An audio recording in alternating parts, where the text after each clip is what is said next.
This is the Silt Verses Drowned Revelations Part 7, I believe. And we've had a little bit of a break and we've recapped a bit off of camera. But we're kind of getting back in the swing of things. We have 3 active assignments: the Bowered Companion, the Hungering Roots, and the Dusk Mother. The Dusk Mother, we've answered the first question and found where the Angel's Nest is. We still have a couple options available for how to resolve that, and one clue that hasn't been used. For the Bowered Companion, we have also answered the threshold question, I believe, and we have 5 clues available. And then for Hungering Roots, we have 5 clues which we have not used. So we're kind of pulling our threads together a little bit, but broadly, Zeph and Dr. Quick have been investigating the Hungering Roots. They've made some connections with the community. A child named Lucas has kind of shown them some of his secret paths along the rooftops on top of this warehouse, and they've seen a couple strange activities going on with this harvest god that is being sort of bound and forced to produce materials for psychotropic teas. And then at the Bowered Companion, Merriweather has caught up with Bastion, who both of you are kind of lost in the forest. You've met another follower, it seems, of the Bowered Companion and found a strange altar. You've seen a saint appear more than once, and Bastion has been tasked by the Cairn Maiden to lay to rest this corpse that was maybe left there as some kind of sacrifice. So from here, who would like to just, maybe we'll go across the character keeper and just kind of get a sense of what each custodian wants to do, and then we'll jump in. Let's see, Bastion, what are you thinking you'd like to do next? Yeah, so I think as I remember last time I was doing something, it was running heedless through the forest in an attempt to help with the summoning ritual.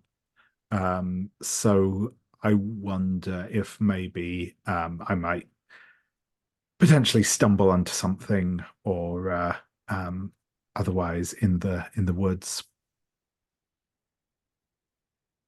Yeah, sounds good. And because the question that you're trying to answer there next is how to, sorry, I'm recapping. Yeah, it's I think Appease what the we god, need that's right. yeah.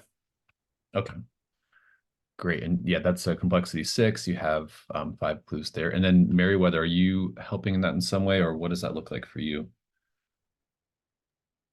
Yeah, think I think Merriweather's gonna stick close to Bastion and try to figure this whole thing out. Yeah, Um, sounds good. yeah. Okay, and then Zeph and Dr. Quick, we kind of were at loose ends there because I feel like we run into some other residents. Things got weird, we remembered, and you kind of had to leave. So I think you're a little bit more open-ended where you are. You can kind of, there's the warehouse, there's the surrounding grounds of the warehouse, there's the apartments, and then there's the other like spaces within the warehouse if you want to go back in. Although you did basically blow up one of the rooms and leave quite a mess. So yeah, however you want to approach that. Of course, any of you could leave either of these assignments to go to the Dusk Mother if you feel like you need to kind of give things some space. What do you think, Dr. Quick? What are we doing? Well, I remember last time, I think we had a heartfelt conversation about this god that's trapped and how maybe we want to free it. And I felt like we were kind of pitching towards the most complex question. I So agree. given that in the clues we've talked about God bless him, Bigger, the old god of botany who's been driven away. We've talked a lot about kind of the starlings hopping around outside. Maybe rather than go back to the warehouse, we are venturing out into the woods to try and see, is there another place we could transplant the hungry roots to? Can we find like a new suitable location for it? Oh, I interesting. like that. I like that a lot. That's fun. Yeah. Let's start there. That sounds interesting because we're kind of building this world together, there's not a location that I have on my end for what's outside of the warehouse, so that'll be kind of fun to see what you find. Who wants to kind of lead this this first venture, and what does that look like? I was like, you're muted, my friend. But I think that Zeph's current thing is getting away from this stringed plant woman to not have to engage further. And because it kind of went not as great as we'd hoped. And the courier seems busy. And is Lucas still with us, or did he scurry off? I don't remember, except that I think he thought your improvised bomb was the coolest thing ever, and so he's probably quite happy to tag along if you let him. It's questionable, but he's totally going to try to tag along. We were adopting him anyway, right? This was like our happy family. So yeah, bring him. Yeah, we're bringing him. Absolutely. I think actually, like, Zeph turns. So is there this factory? Do they own the land around this, or is this free, sort of? What's the deal? Did they purchase up a bunch of the acreage? Oh, to Lucas? Yeah, to Lucas. I don't expect Dr. Quick would know that, unless maybe you would. Well, I'm looking really smug because I thought, I thought I didn't know how to handle children. Now you're asking him about acreage. I don't know what he knows. Maybe he knows about acreage. Do you know about acreage, Lucas? It's like confusing. It's like, is that some kind of game? All right. No. All right. Fair. Yeah. I mean, there's other buildings. Like sometimes, it's like Liquor's like, I'm not really supposed to, but I get bored, and sometimes I'll go on walks, and there's other buildings like around, but no one's using them. And okay. There's like this lake that no one's living there. It's kind of overgrown, and I was hoping I might find a boat or something. That'll be kind of fun. There's not a lot of course I can't drive. Maybe, do you have a car? Maybe if we can drive somewhere, we could find places. He's kid level. From his view, he's like wandered around and seen plenty of abandoned spaces, but not like obviously occupied. Lucas, now normally you shouldn't do this, but absolutely get in the car with us two strange men, and we'll drive to a second location.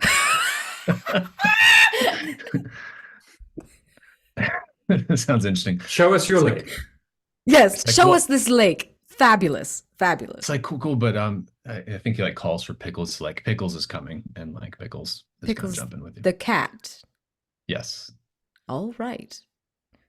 You folks sure love your cats. Well, if there's fish there, maybe Pickles could have some fish, and right? And, yeah, absolutely. This will be let's do a roll somehow. Whoever's driving and leading this search, information move. Well, go ahead. Lucas can kind of point in the general direction. Oh no, I was just gonna say, Dr. Quick was the one who said, "Yeah, let's go." I'm gonna put that roll on you. Let's look at your conditions, if anything's relevant. We haven't looked at those in a minute. What? Miraculous parasite and quack treatment. I don't even remember what quack treatment is from at this point. It could conceivably make me worse at driving. I can see that. That can... Well, and I will say, let's just kind of roll those all together, because you did, a couple scenes back, blow up a growing room of this weird plant, and we talked about there being like spores and stuff in the area. We didn't fully give you a condition, but I'm going to say that overall, probably for driving, let's put you at disadvantage and see what happens. Great, let's do it. Insight, probably. Insight. What have I got? Insight. I've got a +2. So that is, I've got a 3, a 5, and a 1. So that is 4 + 2. So that's a 6. Okay, we'll miss. Remind me, is this the van? Yeah, this is the van that I brought that is probably still like bloody on the back and stuff. Oh no. I told you it was this turning hours later.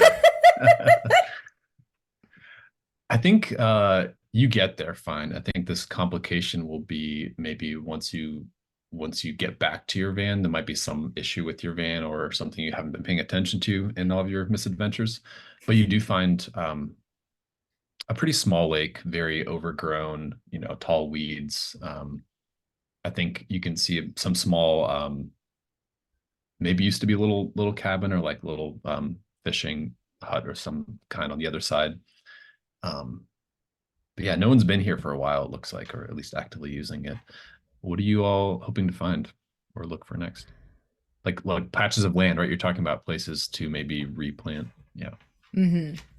Maybe evidence that Big Herb could either be here or has maybe evidence like this. The Hungering Roots things, maybe their influence is here or not. Zephnet wants to know how far they've wandered or if they're actually trapped. I agree, because the Hungering Roots, after all, it's a fertile god, correct? It's feeding the soil, so it could become symbiotic with Big Herb. A brother sister twin pair of gods. Perhaps they could start working together if we could make that happen. Oh yes, you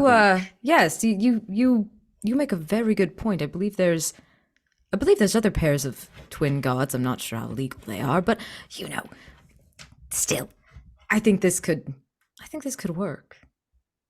Okay. Lucas mentions like I haven't been this far. I haven't gone past the lake, but it looked like there were maybe a small meadow, some trees. There were some other places maybe plants could grow. And he kind of starts to run off, and Pickles with him and starts to just explore. We'll come back to that, poke around a little bit more.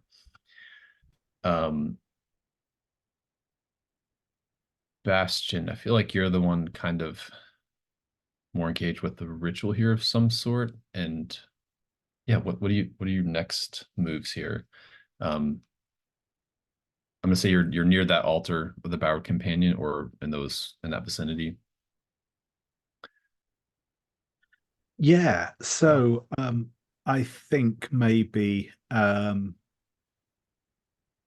Bastion is going to just said still like running through the woods, is just gonna like catch his foot on a root and just go fully like full face, like sprawling across the forest floor, and sort of wind up in a heap of like leaf mold and forest detritus, and maybe stumble over something useful, or maybe just lose a layer of skin. Oh, sure. Yeah, like while you're taking part in Merriweather's kind of staged reality altering play here. Yeah, searching through the dirt. It's what sounds good. We'll do the information move. Let's also look at if you have any conditions. A few. I have quite a few. Yeah, I feel like probably maybe lost might be an issue here, because maybe where Bastion ends up isn't entirely where he was intending. Oh, that's great. Yeah. And yeah, I feel like this could be focus or insight. I think it's the same. In fact, I think I am. Okay. I'm quite boring when it comes to stats. So all good. Disadvantage. And that is a 3. 3. I think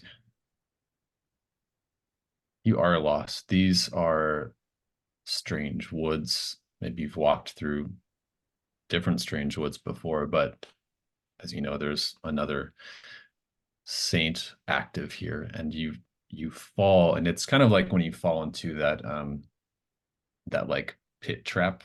It's not exactly a pit trap, but you kind of fall, you feel the layers of undergrowth of dead leaves and branches crumble under you, and then it just kind of keeps going, kind of keeps shifting, the ground's falling out under you, and roots start to grasp at you and encircle you. And similar to the offering that you found under the altar, you were starting to dig up, you find yourself kind of like being pulled down into this peaceful but very final resting position at the bottom of a new pit. And I think Merriweather may catch up to you, but for the moment, you were lost to Merriweather as well. You can mark a verse, or especially with your particular faith, that might be interesting to pursue in some other way if you want. I think I am going to mark a verse here. I like that, but I think I'm going to go for. I'm going to mark the Ashen Circle. I think.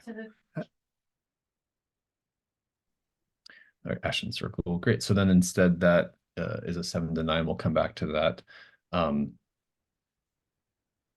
think you will kind of trip and fall. You'll still be able to climb out. Come back to what the complication is. While that's happening, though,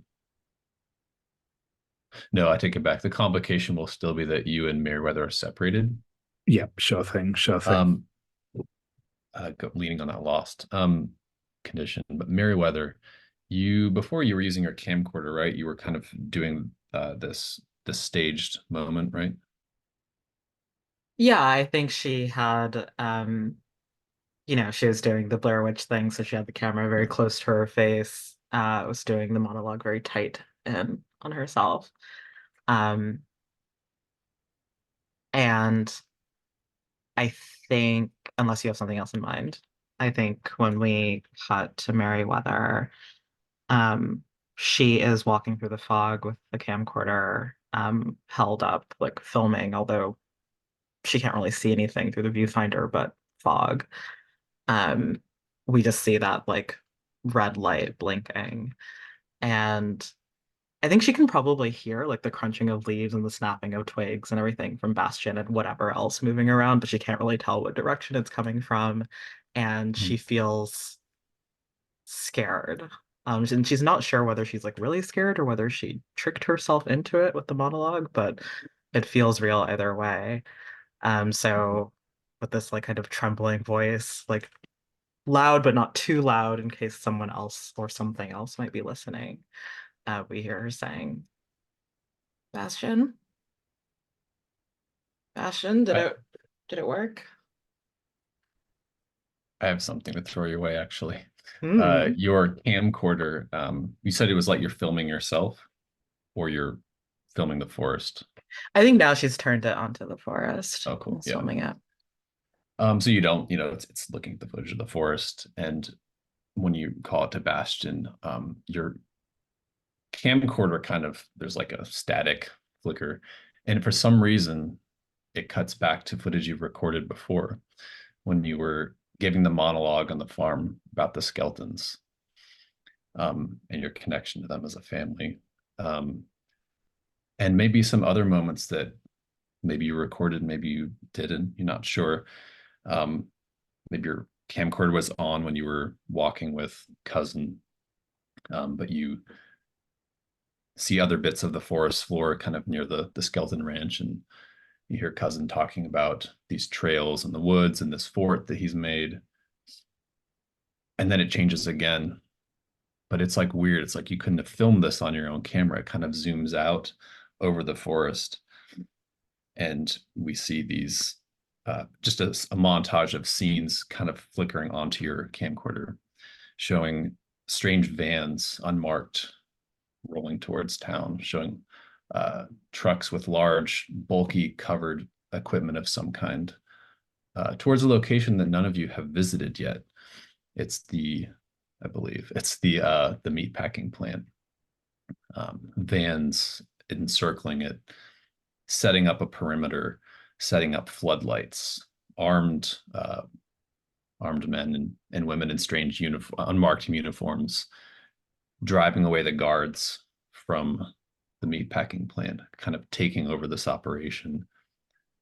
And almost like this Jurassic Park-like scene, setting up floodlights and training weapons on the center of this, as the sun sets and these lights are getting ready to turn on, like they're setting a trap. These scenes continue.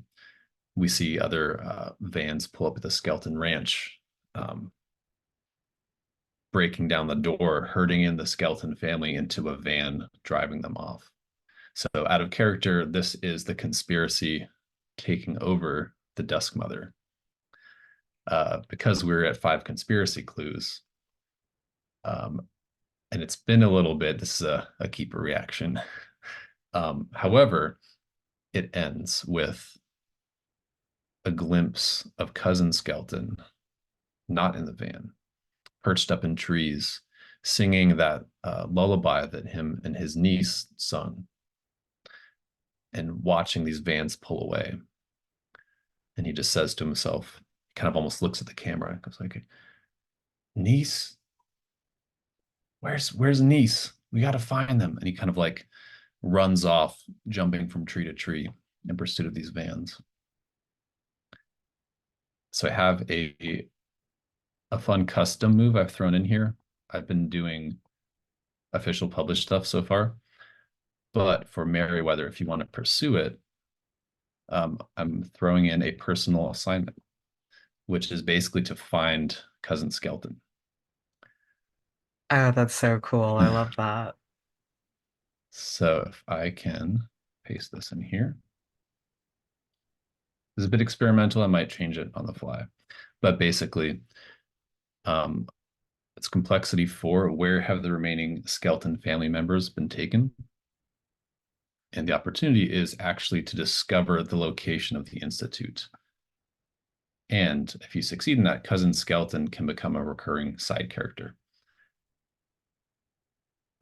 So a couple more things. The Institute will get introduced because that's the final like conspiracy confrontation. We're not quite there yet. That happens at 8 conspiracy clues. But pursuing this will kind of give you a head start. The other part of this is that while you're doing this, sort of a timer. As a complication, if you're searching for skeleton, whether it's a miss or like that mixed result, I have 3 boxes I can mark. And when all those are marked, cousin is also captured. And again, you'll still, as players, get to confront the Institute, but this is sort of like this personal opportunity for Merriweather. So I threw a lot at you, but I'll give you a chance to react. You saw this on your camcorder. You were alone in the woods, and I think things flicker back to normal. The scene's yours. Yeah, I think we see the horror dawning on Merriweather's face as she watches the footage. We see her go like stark pale, and she suddenly feels the weight of that book she took from the abandoned cabin for sister and baby.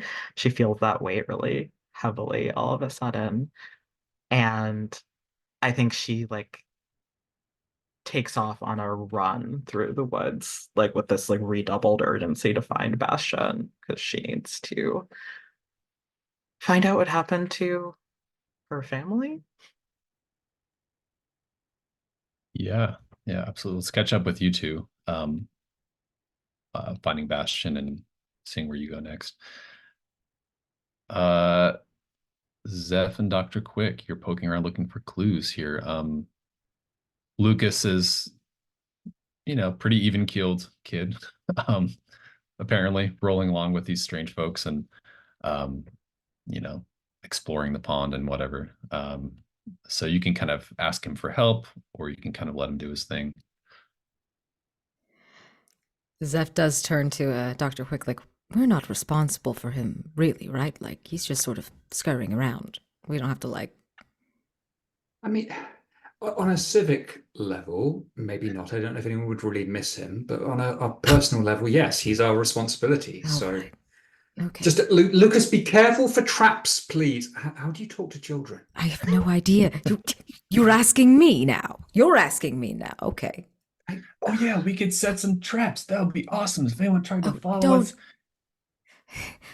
We'll teach you how to make traps later. Don't worry. Not right now. Not right now. Later. Lucas, come on, focus, please, Lucas. We're looking for an abandoned temple somewhere with fertile soil, lots of plant growth, somewhere that could belong to Big Herb.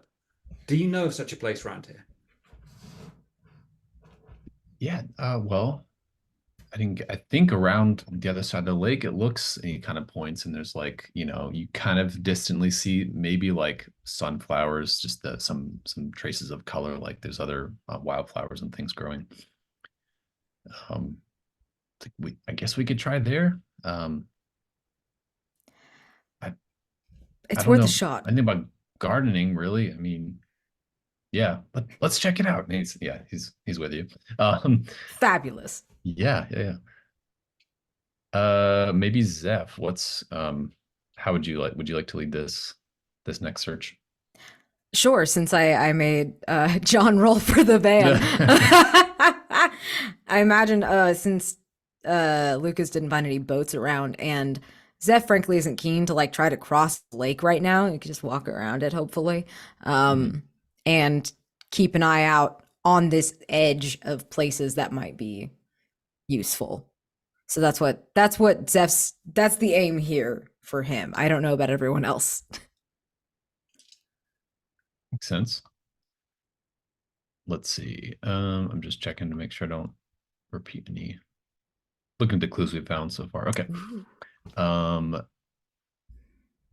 Yeah, this sounds like insight. And Sick. do you have conditions? Oh, you're still. Oh, I am stacked. You are. Yeah, we haven't really invoked any of those, but I'm just gonna say between outsider and pursued, you don't know where you are. You don't know who's poking around. That's gonna be disadvantage as well. Fully makes sense. Okay, let's. Oh, crap. That's a 3. All right. Oh, lordy. Oh man. So I think you're trying to lead the way. You're busy pointing out to Lucas, like, like, no, we're gonna make traps later. Like, be careful. You're trying to tell this kid how to move safely, and I think you just like suddenly sink down, and you have stepped into like quicksand. And you're quickly, you're sinking rapidly. Lucas is like, eyes go wide and doesn't know what to do, kind of frozen in place. And it's not only quicksand, but it's you feel like something churning, something writhing further down underneath you. You've probably woken something up in this lake. Dr. Quick, you see this happen. You see Zeph ahead of you just like abruptly drop, 3 feet lower than he was. What do you do?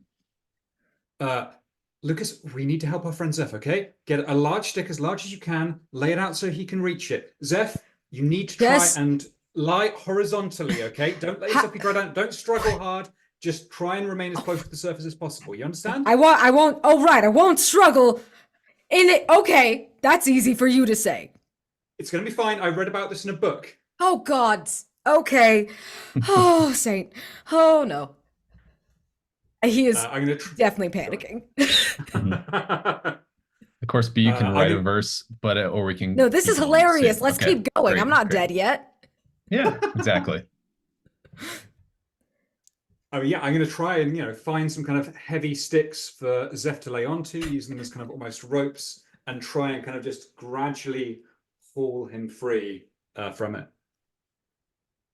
Yeah, I think you can go ahead and be doing that. I think with the miss, I would like to have Zeph, however, make a move here. I think I'm going to say this is a revelation move. Okay. Because that's more fun. There's something under the water here, under the mud. Oh man. What are you afraid could go wrong here? I'm afraid that I am going to get pulled down and consumed by a god that is not mine. Just checking our safety tab for a second. Oh, that's always fun. Yeah. Okay. I think. Oh gosh, I feel so awful. How it's worse than that is this going to happen in front of a child. I mean. Oh, that's true. That's true. A child we are adopting. Responsible for. We're responsible for this. Whether you admit so or not. Yeah. Yeah. This would be revelation move with vitality, I think. All right. That's a 5. I'm gonna have to mark a verse here. God bless it. All right. Yeah, I think I might mark a verse. I'll let you do what you were going to do though first, because Sure. Jesus Yeah. Christ.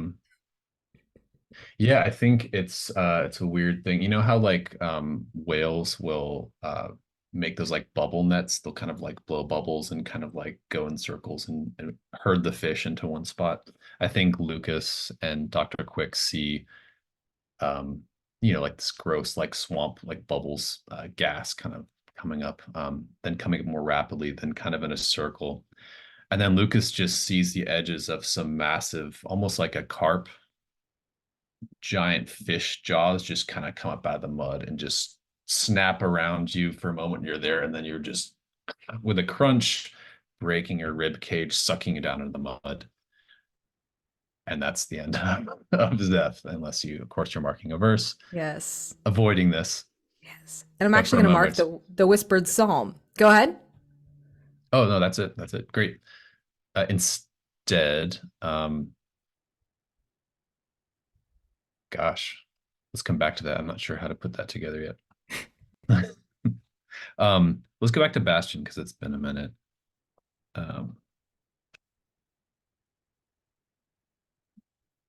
So you have I need to give you a clue.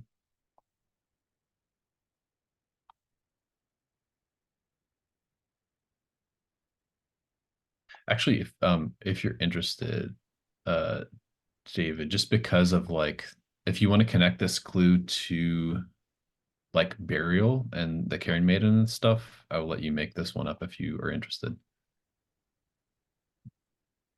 Ooh, yeah, that's interesting. Just because I feel like we've described you almost falling into an open grave or an old grave or something. I just feel like it'd be cooler.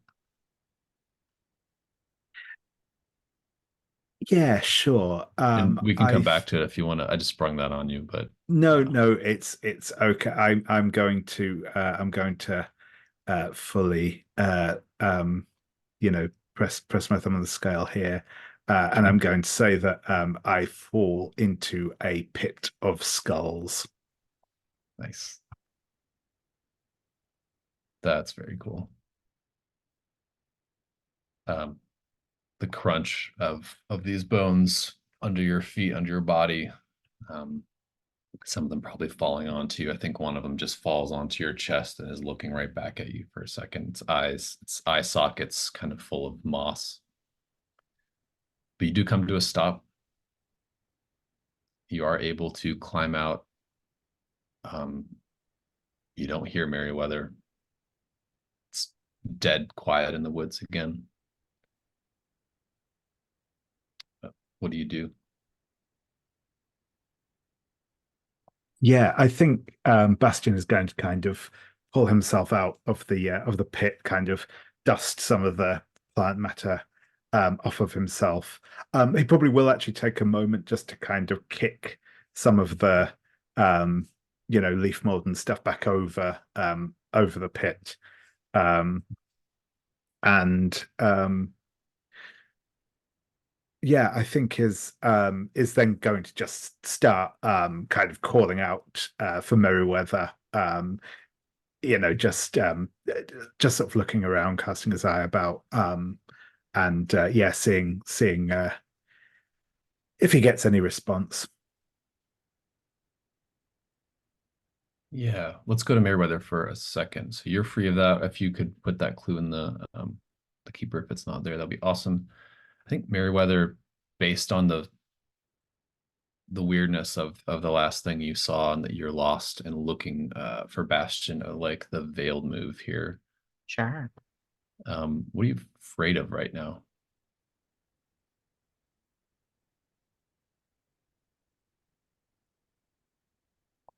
I think she's most afraid that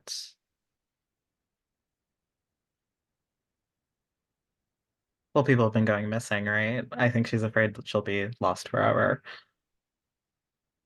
Yeah, makes sense. Um, this is going to be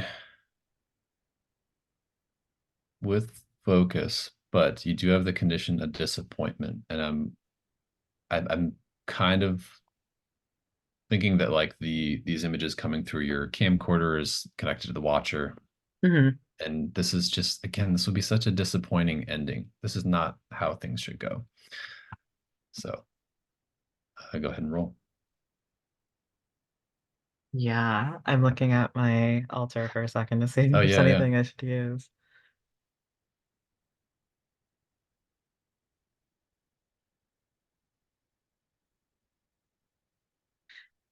Yeah, I'll just roll a disadvantage. That's fine. That always goes well. It's going great so far, this session. All right, so 6 on the dice, and what stat was I rolling with? Oh, focus. Focus. Okay. Yeah. That's a 7. Okay. You do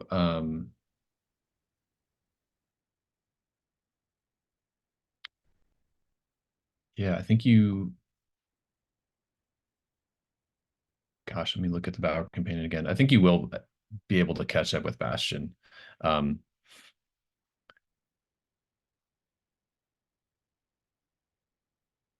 but there, let me give me a second. There's a special little danger in this assignment. I think you're also going to take the condition lost. Actually, no, we'll say hazy, just because of the fog. It's disorienting. You've already kind of been going in circles here in the woods, and it's starting to kind of have an effect on you. It's kind of like it's just disorienting. You're not sure what time of day it is anymore, how long you've been in these woods. But you do eventually hear Bastion climbing his way up out of the earth, and you both have the scene. You find each other again. I kind of like the idea that Merriweather and her like increasing panic and inability to focus just sort of barrels into Bastion and immediately just like screams bloody murder.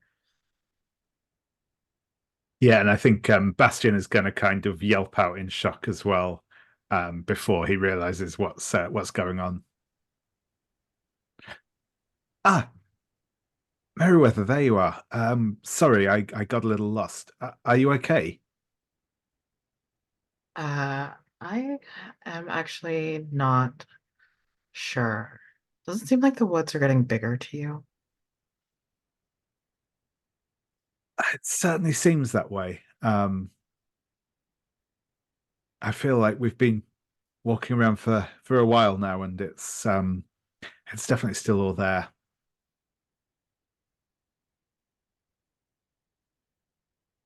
Well, I think we ought to try to find our way out, huh? I think you're right. Um,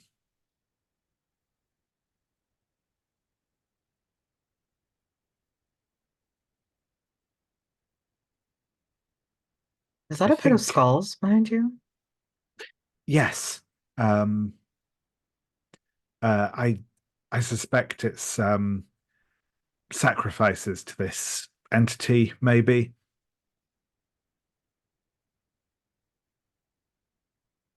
Recent? Um, it looked like a mixture, to be honest. Some were definitely old, some were um, more recent. I didn't notice any flesh. It seemed to be mostly bone.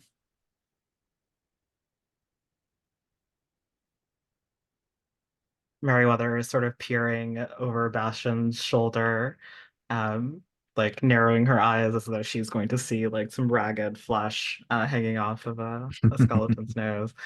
Um, okay, well, that's not disconcerting at all. I am fine. I am not afraid.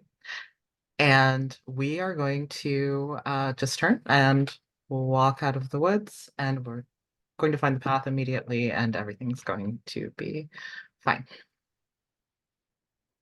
Speaking it into existence. That's the attitude. Let's go.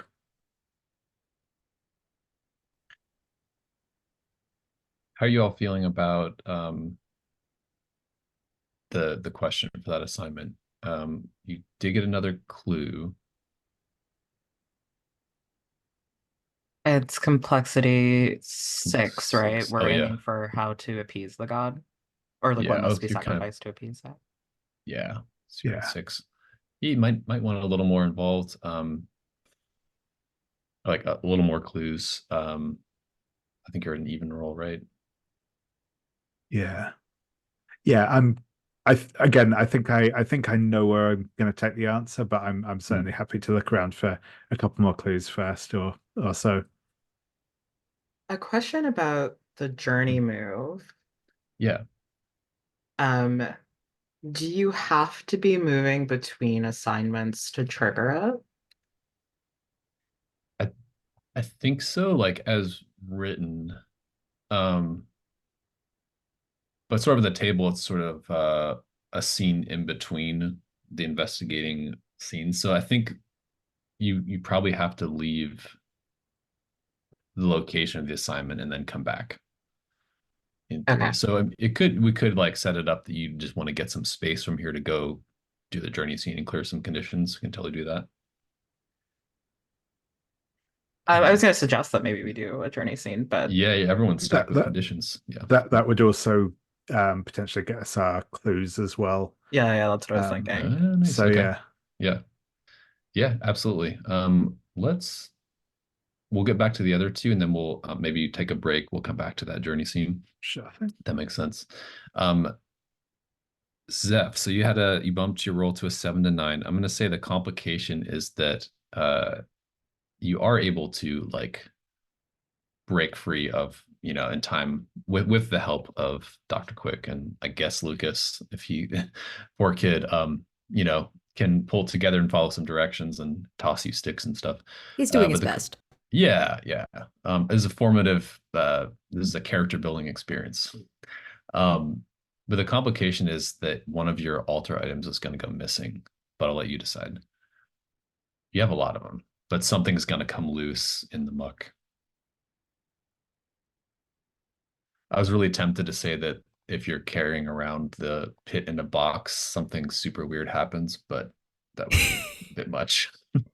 Listen, if you're into it, I'm down. I will not say no. Do it. You can never be too mean to me and my characters. That's I will true. never Well, be you upset. You just marked a verse. No, I'm more interested as a I'm a player too. I'm curious to see what crazy thing you try with that. I think it'd be more interesting than what I could make up. So I don't want to mess with that. We never know. Yeah. But actually, did you want me to pick my item, which one I lose? Yeah. Why don't you tell us which thing gets lost? I think actually it's the notebook full of automatic writing from scanning the radio because he always has it in his pocket.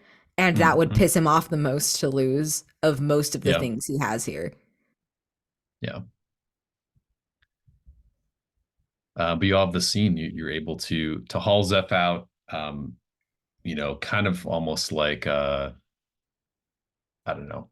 It's not a full like sandworm or anything, but like the weird jaws like close and kind of like retreat under the mire, and you are safe for now.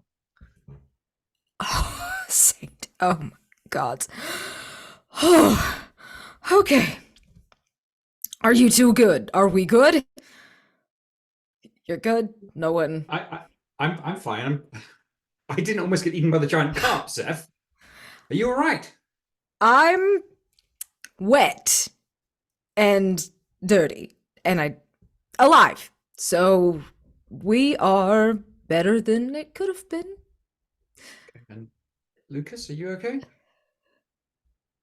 Lucas is just kind of like got this wide stare and it's like, and then he kind of goes thoughtful for a second. He's like, now, you guys seem to know how to make bombs and how to do things. How do you think we could catch that? Wouldn't that be cool? Like, how big do you think that thing is? Like, that could have swallowed you. I bet it could have swallowed like all of us. And it's kind of, maybe it's some coping mechanism, but he's, You know what? I think we should come return back. We should kill that. I like the way you think. No, Zeph does not like the way you think. Listen, Lucas, this is a broken world full of hungry things like that that are lost and alone, and it's a terrible thing. And our job here is to do some healing. Do you understand? Not to make things worse, not to cause more harm, not to blow anything up. We're here to try and make things better. Now, doesn't that sound more exciting than constructing a bomb? It's like he's aware that he's, being talked to, but he's like, I guess. Yeah, that was pretty yes. scary. He's probably right. Yeah. I suppose I owe you a thank you for that. Both of you for not letting me die. So thank you. I owe you looks one. to you too. Is again, you see the gears are turning. This is he's realizing, he helped save someone. And Yes. Let's go. You wanted to go look for flowers and look for the field. Maybe we should get away from the water. I would love that so much. And he like kind of like gets close to Dr. Quick and he's like, if I have an opportunity to kill that thing, I will. Why? You were on its turf. It was defending its territory. Oh my goodness. Okay, fine. Okay. It's a rogue god, you know that, right? I mean, it's not like it's okay, no one's called us about it. If they call us about it, then I'm certain we can do something. But just leave it be. Stop touching things, for God's sake. Listen, if I don't touch things, we don't find things out. It's worked before. I just almost got eaten once. It's fine. Let's not fight in front of the child, okay? Just... I had a difficult childhood because of arguments just like this, okay? So you know what? I did team. too. All right. We're a team. That's fair. We're a team. We're a team. Yeah. Yes, we are a team. And you are an invaluable member, Lucas. Invaluable. It's like, let's go investigate that way. And we'll cut there. Amazing. We're on the hour. Let's do a quick break here. Maybe 5-minute break. All right, let's do 10 minutes. I know David got here last minute and needed a little bit more time. Let's do that. And we'll continue from there. All right, see you in a few.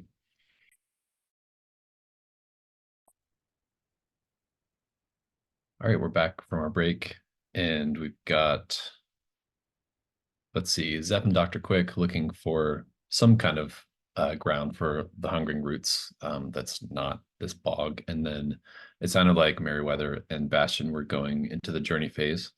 So I'm going to set up that journey scene and then give you all a second to think about your prompts, and then we'll come back to Zeph and Dr. Quick.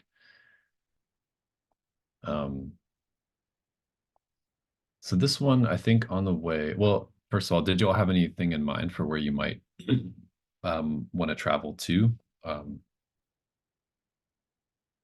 I'm wondering if it's maybe just that, like, because we get so lost in the woods, we just come out at like a random location sort of thing, and then have to backtrack to the town sort of thing. But I don't have any specific thought of where that might be. Yeah, that works well enough. If you are getting out of the woods basically, and mechanically you can do the journey scene. Yeah, so I think what I'll say is along the way, the journey scene is an artist's mural, and I think we've done the first prompt a while ago. If I'm remembering wrong, that's okay. Either way, you've seen these sort of paintings before from the road. There are these vibrant swirls of color, confounding patterns painted on trains or crumbling brick wall. In this case, it is the brick wall on the side of some kind of like crumbling abandoned building that's kind of on the edge of the woods. An old factory of some kind. And the form varies, but it's clear that these murals contain some kind of experimental prayer marks that affect the viewer. So this painting is full of rage, wounding the landscape with ragged scars and splatters of oozing crimson. I think it's even going off of the the mural on the brick like into the earth itself. The question here is, how has it provoked violence in those who encountered it? And there's also a recall a time prompt for you. What moment from your past still drives you onward out of spite? So we'll give you a minute to think about those. We'll come back and you can have your journey scene. Zeph and Dr. Quick, you're with Lucas. You're kind of heading away from the small lake, and I think you let's do a paint the scene because we're improvising this freely at this point. I think you find, so quite unlike the crumbling apartments and the warehouse where you'd seen sort of nature trapped inside here, you find this place that looks like it maybe once was a farmland. But to paint the scene, what signs do you see that the land has almost entirely reclaimed this farmland? I think there's a piece of equipment like that you would attach to the front of a tractor that's been kind of abandoned and it's rusted and it is almost completely covered in greenery. Like it's almost been swallowed by the earth.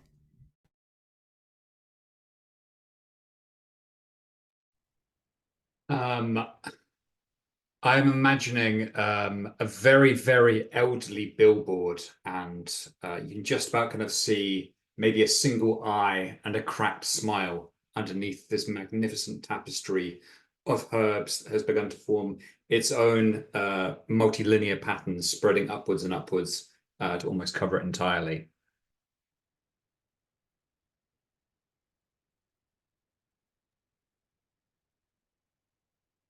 Everyone else can jump in if you want.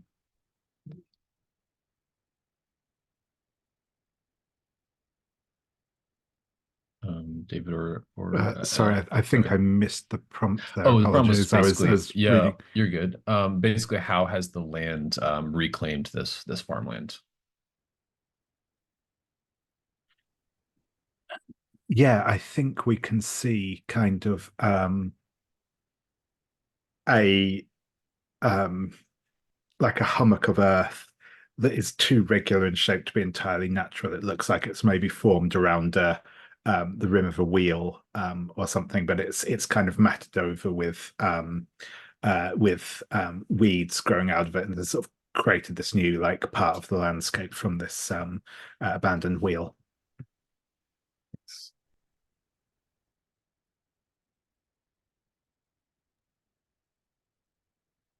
And I think that the land is swarming with worms and insects. They've made their own little, their tense little ecology here, undisturbed by people for some time. Of all that, this could be a good place. I think to get a little better sense of it, though, you'll still want to poke around and get some clues. What does that look like? What is your approach from here, do you think? I mean, I think after leading and fucking up that bad, Zeph is gonna let Dr. Quick take point. I think probably, yeah, Dr. Quick has maybe got kind of a pair of gloves on, and he's very carefully just handling some of the foliage, pulling it apart, trying to see what is just the remains of the farmland, but where there might also be the old signs of worship of Big Herb. Oh, Big Herb. Sorry, I thought you said bigger. Gotcha. Yeah. And if it helps on the move, I'm going to lean down to Lucas, and in my best awful talking to children voice, I'm going to pull out my sparkly cat mug and say, just like Pickles, Lucas. Now, if you are the first one to find Big Herb's temple, then I will let you have this Pickles mug. Awesome. Zeph, where Lucas can't see, is like. That was fun. Yeah, and I love how Big Herb was something you established early on as a clue about this other harvest god that was driven off, I think, right? I cannot, yeah. Can't remember. That's what I Yeah. see on the sheet. Awesome. Yeah, okay. I don't think you, let's just double check, but I don't think your other conditions would mess with this particularly. Yeah, if you're marking the sparkly cat mug, we could say that this is with yeah, it's still insight. You're still kind of scouting around. You're just getting advantage because Lucas is helping you. Sounds good. Okay, that's a 4 and a 4 and a 6, so that is 10 plus my insight, which is 2, so 12. Okay. Excellent. So 12, that's either you do get a clue, and it's either a conspiracy clue or some other kind of advantage. I'm interested in this old herbs old herbs temple that you're describing. I think with a 12, I think we should just say that you find the remnants of the temple, and I would be curious to come back and see what that looks like. We'll give that a second. We can kind of be thinking about some of those textures and what that might look like. Let's go back to the other journey scene though. Merriweather and Bastion. If you could give us your paint the scene prompts there, and then have your journey scene. Yeah, I think that obviously we see these like splatters of paint on the wall and splatters sort of around it, but I think we also see gouges taken out of the brick and out of the earth around it. So someone's just been like, maybe just with a stick or maybe with something harder or sharper, has just been like smashing at the surroundings of this place, and just sort of, yeah, nothing kind of over the top in terms of destruction, but there's definitely signs that, yeah, just people have been striking and damaging the surfaces here.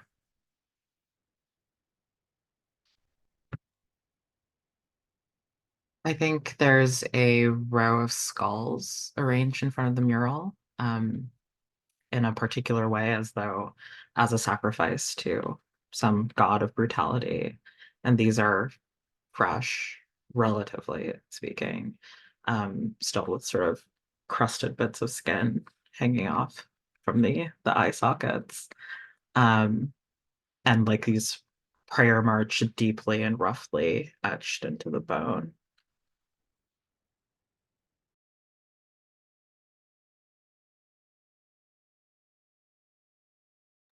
Sorry, I should have said paint the scene for everyone. My fault. Anything else? Any other signs of violence? I think near those very carefully arranged skulls is a weapon, a small like kitchen knife actually that has seemingly been repurposed, soldered or carved. You can't tell into the metal prayer marks, but it is definitely covered in dry blood, and it is definitely there for maybe for people who forget their ritual weapon, just as a courtesy.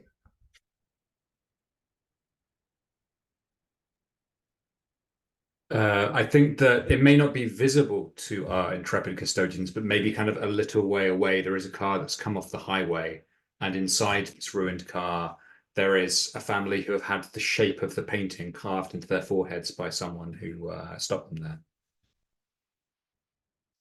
Is that too far, B? No, that is, I love it. That's me being very Okay. excited. No, this is me mentally writing down a star for that as well. I feel like I shouldn't have gone first now. I'm Becomes this game of one-upping each other. Yes, as a reminder, the recall a time prompt is there if you want to use it, if you want that to inform your kind of role playing and reflecting on your past, but you don't have to use it. Yeah, otherwise it's your scene. You get a breather from the forest. Yeah, I kind of imagine that it's taken us some time to wander our way out. And this is like us taking a moment before we like get on that long road back to Ulm is the town from near here, right? And I think Merriweather is just sort of appraising the mural, her hands crossed over her chest, um, and seeing the splatters of blood and the ragged skin on the skulls. Her mind like can't help but flash back to sister preparing the meal at the Skelton's home. There's some like strange parallel there. And so she sort of blurts out to Bastion, like apropos of nothing, um, what's your family like? And I think Bastion sort of during this moment has sort of picked up the sacrificial blade and is just kind of staring at it. And we see through sort of his mind's eye just a splash of blood spraying up, like the paint on the wall. And he just sort of tosses it back to the floor again and says, "Much smaller these days."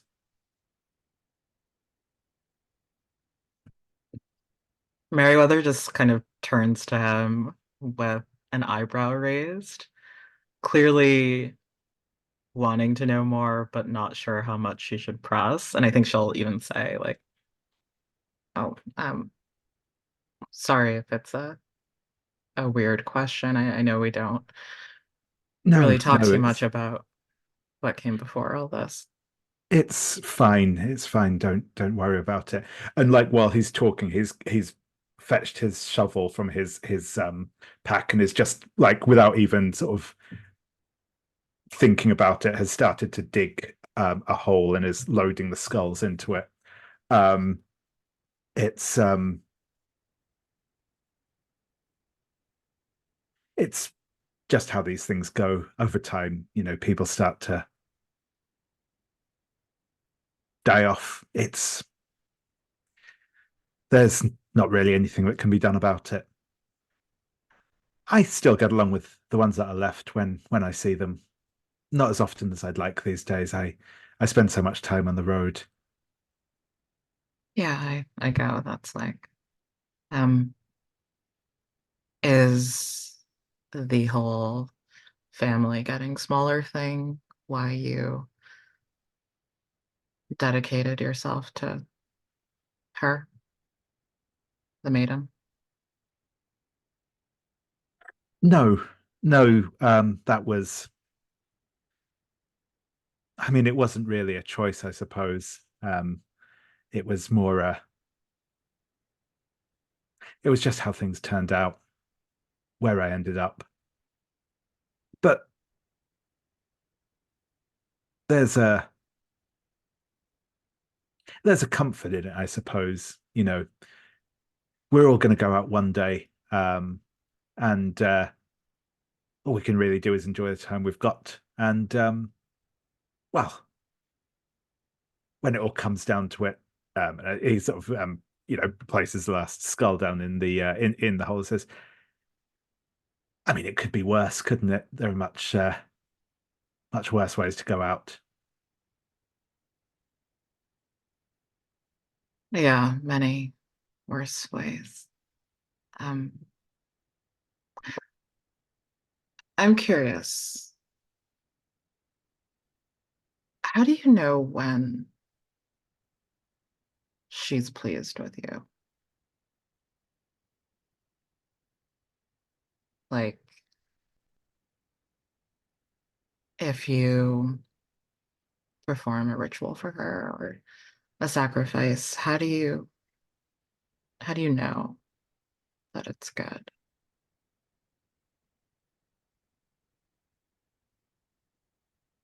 I can I can feel her there. I know she's watching me.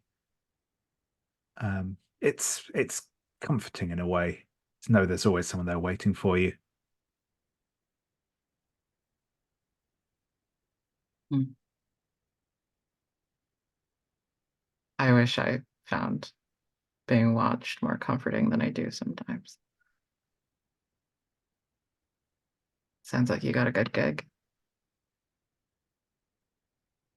It has its upsides. It has its upsides. You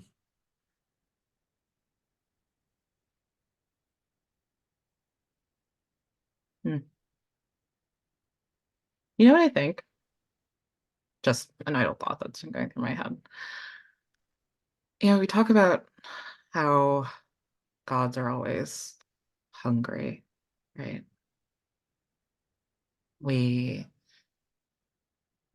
feed them what we think they want because they're never satisfied. They must feed and they keep feeding. They're never full.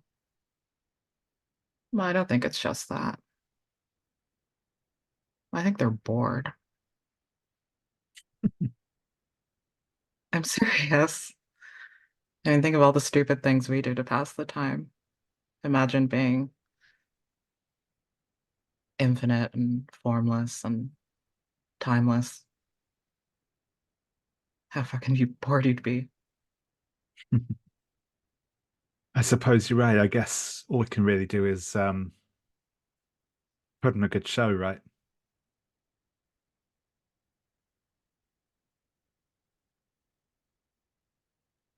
Yeah. Trying my best here. Bastion, Well, while you were burying, sorry, you were burying these skulls, right? You were talking about? yeah. Just echoing the conversation, how do you know that the maiden, appreciates your effort here? Do you have any sense of that while you're talking about it and doing this task? Yeah, I think it is just the fact that as he's doing this, he is clearly becoming more relaxed and more. I think there is that what he talked about, that sense of like of comfort and that sort of washes over him. I think it would make sense because of what you're doing. You could unmark one of your fate boxes. Sure thing. It hasn't been directly asked of you, but you're doing that. So,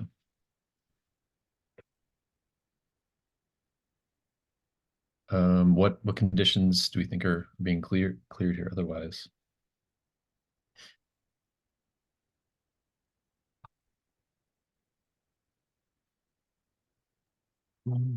I feel like actually probably a disappointment makes the most sense to clear for Bastion here. Yeah, makes sense. I was thinking the same for Merriweather, not necessarily because she doesn't feel that anymore, but because like she sees this relationship that Bastion has with the Karen Maiden that to her from the outside looks frictionless, and she's going to pretend that she can have that as well. Nice. And you both get to you collectively get to stumble on a clue for Bowered Companion, I think was the plan. Let's come back to that, think about what the clue might be. And let's go over to Zeph and Dr. Quick. So Dr. Quick rolled a 12. Yeah, a 12 on looking for not only fertile land to maybe transplant the hungering roots, but specifically you were looking for like an old temple to old herb. Since I think you introduced this from the start, John, it would be interesting just to know, like, how do you know for sure, like, when you stumble upon the edge of this temple that you found it, or a temple? I think maybe the first thing he sees is he doesn't notice the kind of the very old flagstones beneath his feet because they're half buried under the dirt. But he does see that suddenly the foliage of the forest changes, and it's no longer completely wild and untamed, but it's growing in rows, including those beautiful sunflowers, not unlike herb beds or vegetable beds, but also not unlike pews. It's just almost rows and rows with a single aisle through the middle of them. And as he looks up through these rows of plants, he sees what is there, a statue to... Do they have Brian Blessed in America? I've not heard Do of you it. folks know Brian Blessed? No. He played a CGI weirdo in The Phantom Menace, but in the UK, he is this kind of almost a bucolic god in his own right, where he is just this huge, I can see hearty it. bloke with a big beard. Oh, I just looked him up. He looks delightful. Hawkman in Flash Gordon. Yes. Nice. But I'm imagining, this kind of very hearty Herne the Hunter style figure, perched on a statue, maybe with a little trowel raised to the sky and a pair of antlers, which is Big Herb. Oh, that's so good. I love that. I'm gonna add your clue that's directly for Hungering Roots, which you also find here.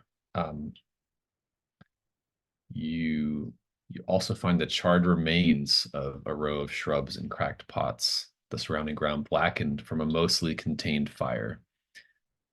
And we can interpret that however you want. The extent of that could be a simple row, could be much more extensive.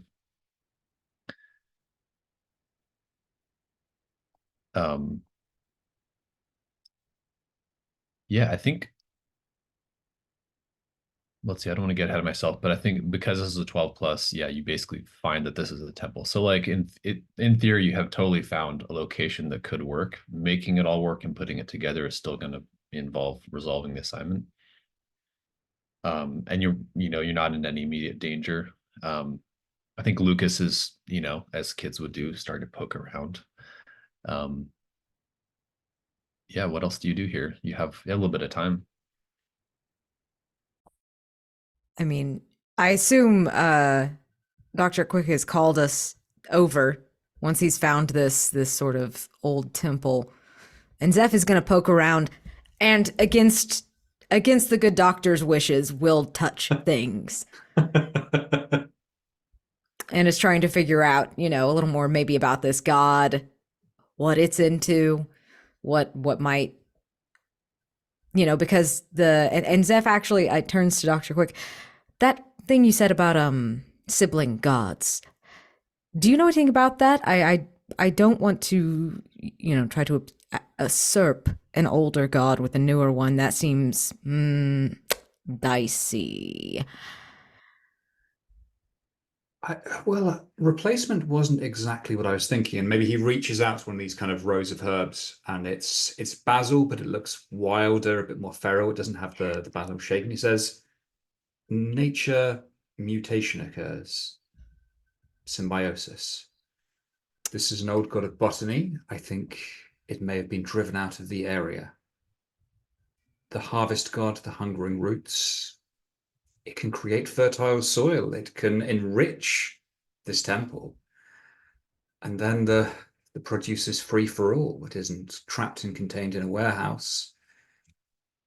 It's nature. It's the nature of things. It's the way of things. It's better for everyone, surely, to be free. Freedom's subjective, but I think it would be better than what's going on in the factory, at the very least. Not to mention, they just seem like assholes, They really do, yeah.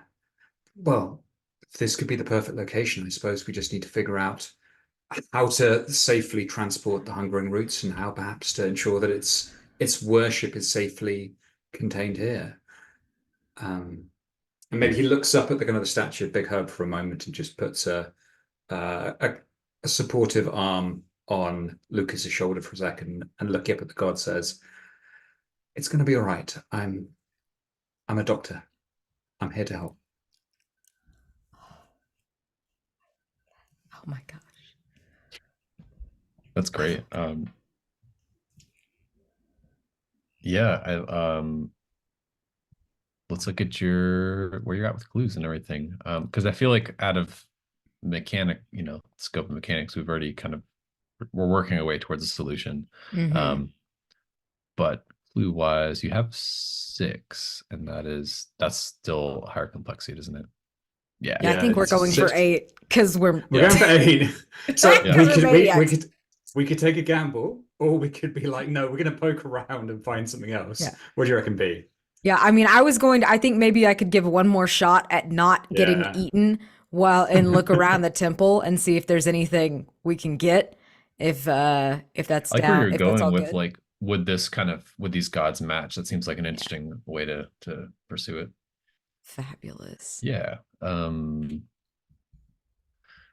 Up to you, but that could be, well, yeah, how are you looking? It could be like an insight situation. If you're looking as far as this god goes, that could be more communion. Just sensing that. Yeah, I think Zeph is not very connected to that part of nature. I don't think that he's in his comfort zone. So I think he's going to try to use brain instead of communion. That would be my argument for that. Sounds good. Yeah. Fabulous. All right. And just a reminder, you do have a lot of items, so if you ever Yes, you know what? Yeah, let's items. actually, I think it's worth it to try to figure out an item that would work for this. Let's see. I'm not sure any of these work.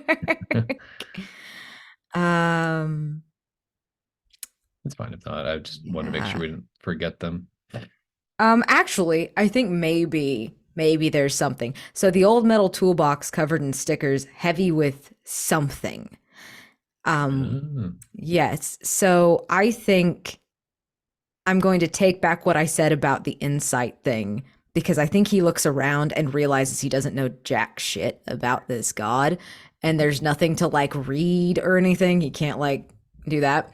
And so he wants to see what maybe will appease it, what might it be interested in. And he gets out this metal toolbox from the van, maybe, or maybe he had it on him. Who knows? I don't know. But and he opens it, and inside is actually like bones that have been carved and charred, actually. Just finger bones. And he takes them out and puts them at the feet of Big Herb, almost less like in reverence, more like he's curious what will happen, like he pressed a button. Just, so that's the pitch he's trying to do, just to see what, nice, if it's interested. So we shall see. So yeah, so then communion, but with advantage. Yes, so communion with advantage. So we shall see. Oh, heck yeah, that is a 9. All right. Did it. We did it. Start with all these misses. It's great. Yeah, so you do find a clue. I'm gonna take a minute to look at it. Elle had to step away, so I'm gonna look at clues here.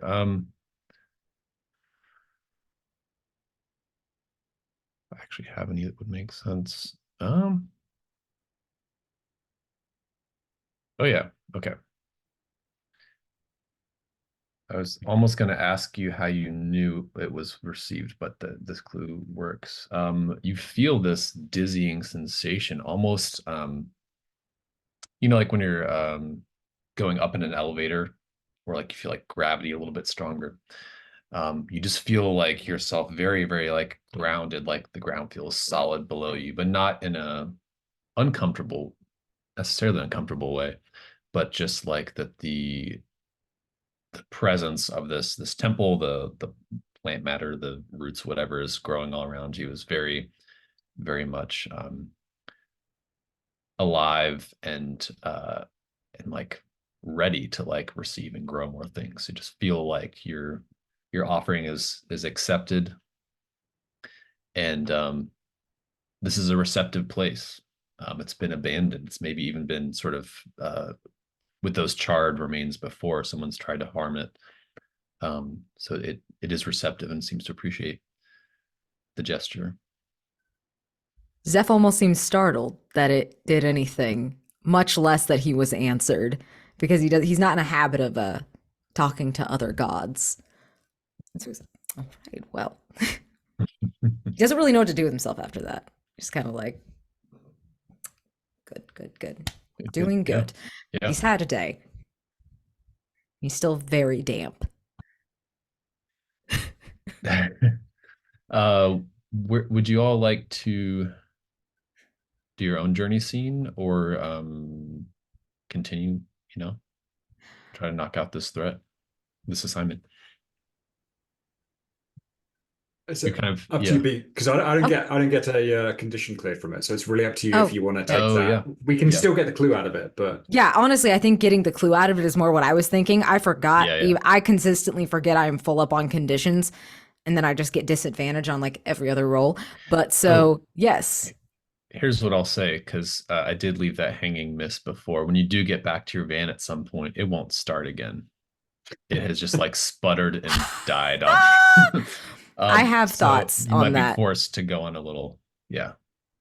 Oh, true. I mean, yeah, you can I have thoughts. wired, I'm sure, but Well, I have moves and things I can pay for that possibly. yeah. But so, what's your thought, John? You want to do a little journey scene? yeah, let's do a journey Yeah, scene. let's do a journey scene. Let's see. Yeah, this is, it might be a bit of a longer walk, or just you have to go get some supplies. I don't know. Oh yeah, this is fun. We have not done. I don't think we've done the dig, right? Mm-mm. This one, okay. I don't know this one. So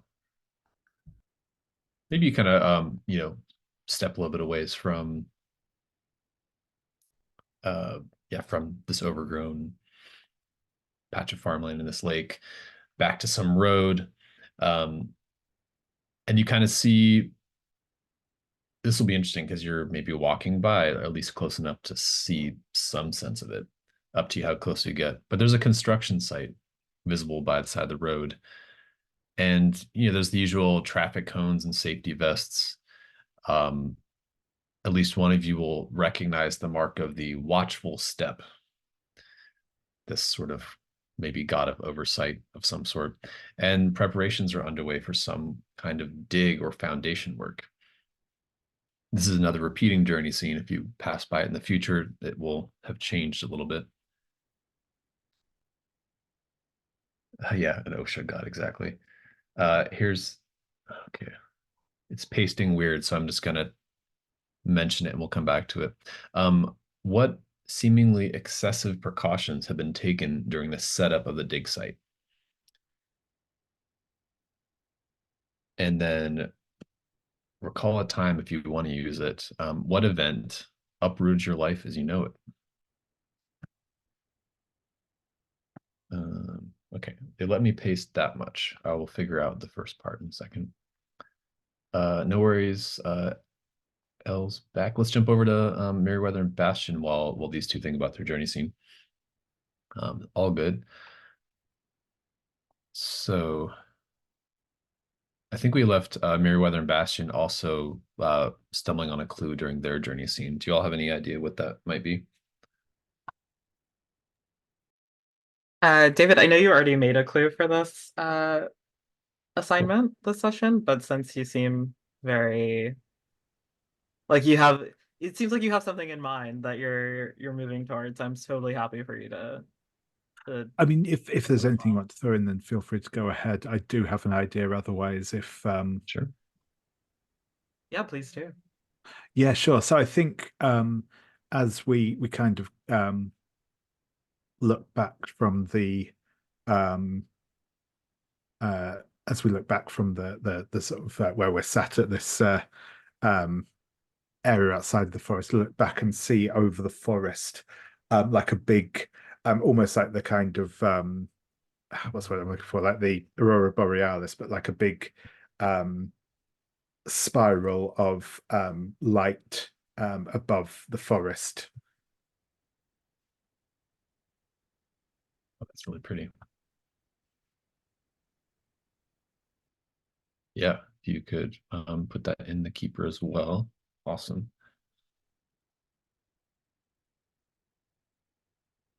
I'm just going to take quick stock of numbers of clues we've got here. We've really been pushing them this session, which is great. Not that there's any rush, but that does bring you to 7 clues. Is that right? Yeah, 7 clues for the Bowered Companion, and 7 as well for Hungering Roots. It'll be 8 once we add one from the journey scene here.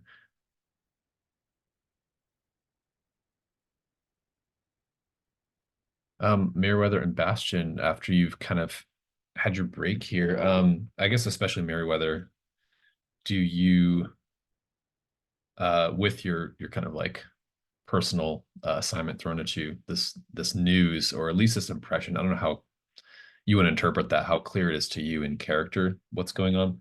But I'm just curious where the two of you go next. If you head back to Alm or any of the other locations for this assignment. I think that if Bastion is heading back to Alm, Merriweather probably accompanies him for, a quarter or half of the way, but there's clearly something like on her mind. And partway there, she'll stop and say, you know what, there's a family emergency I have to handle.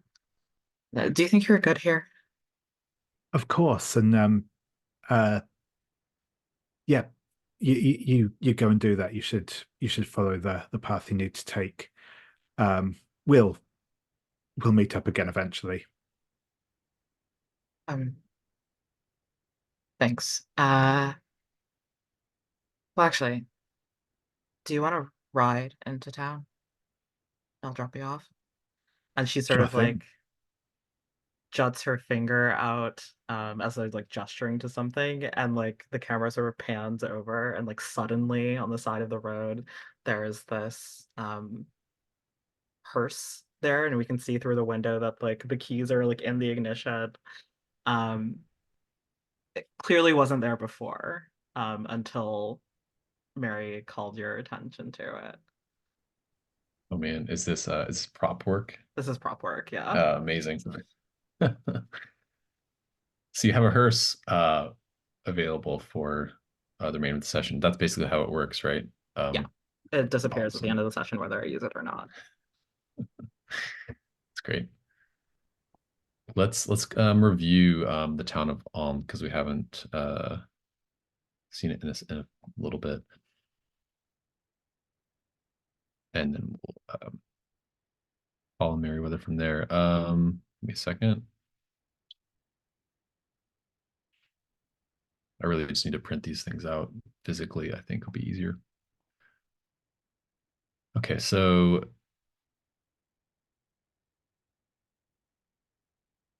yeah, there's the Whisper Plains you go through. There is the town of Alm itself. There's the road. There's an abandoned shack. And yeah, okay.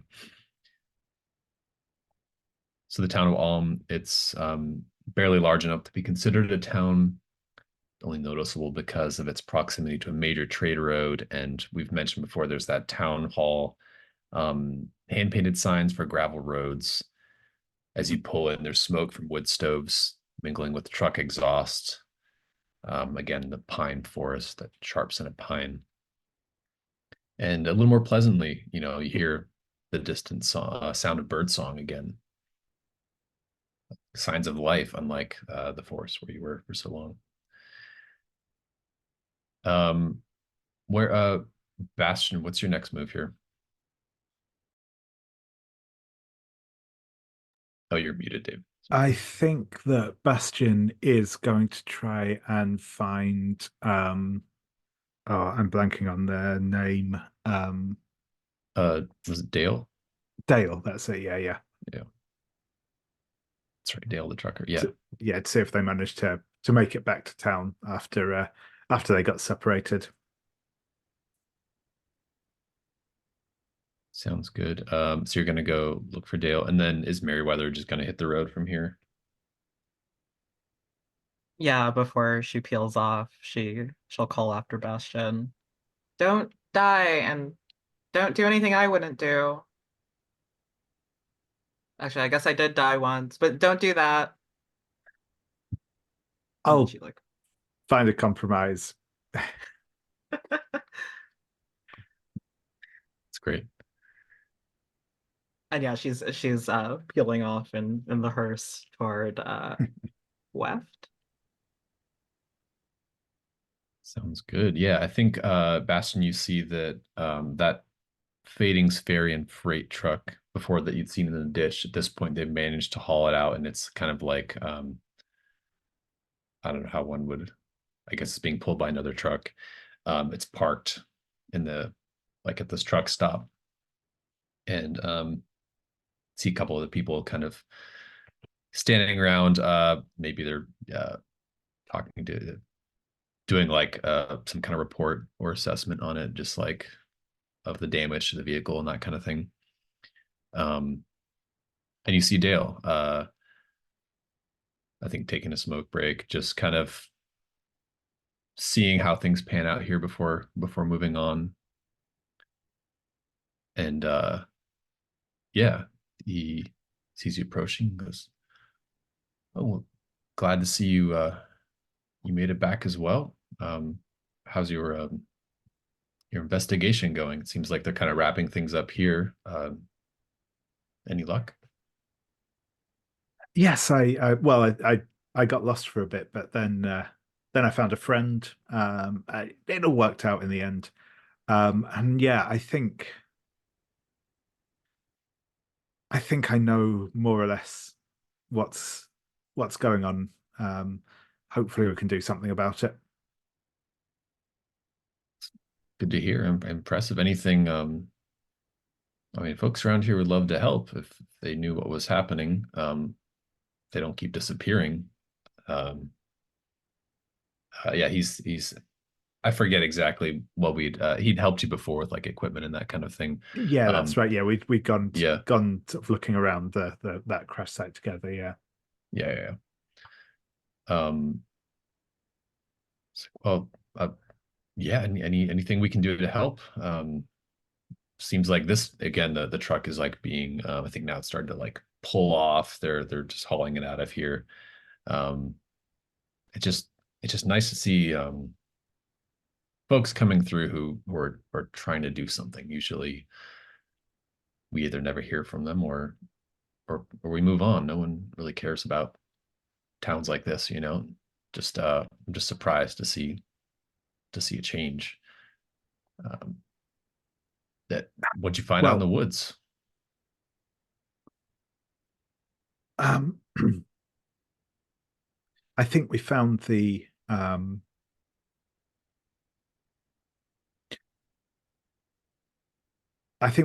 offerings to the god responsible for this, but I think we can calm them down, hopefully get things back to the way they were before.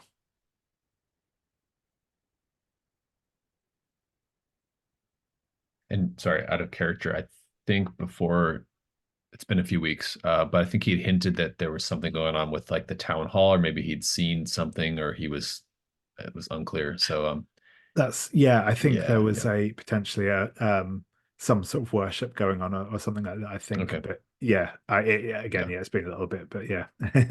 Yeah.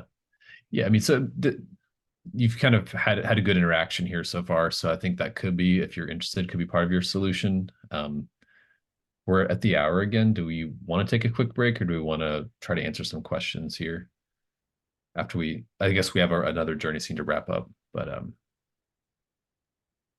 folks okay to play a little bit more? Do we want to take a break to think about stuff? I think I'm good either way. Good. Okay.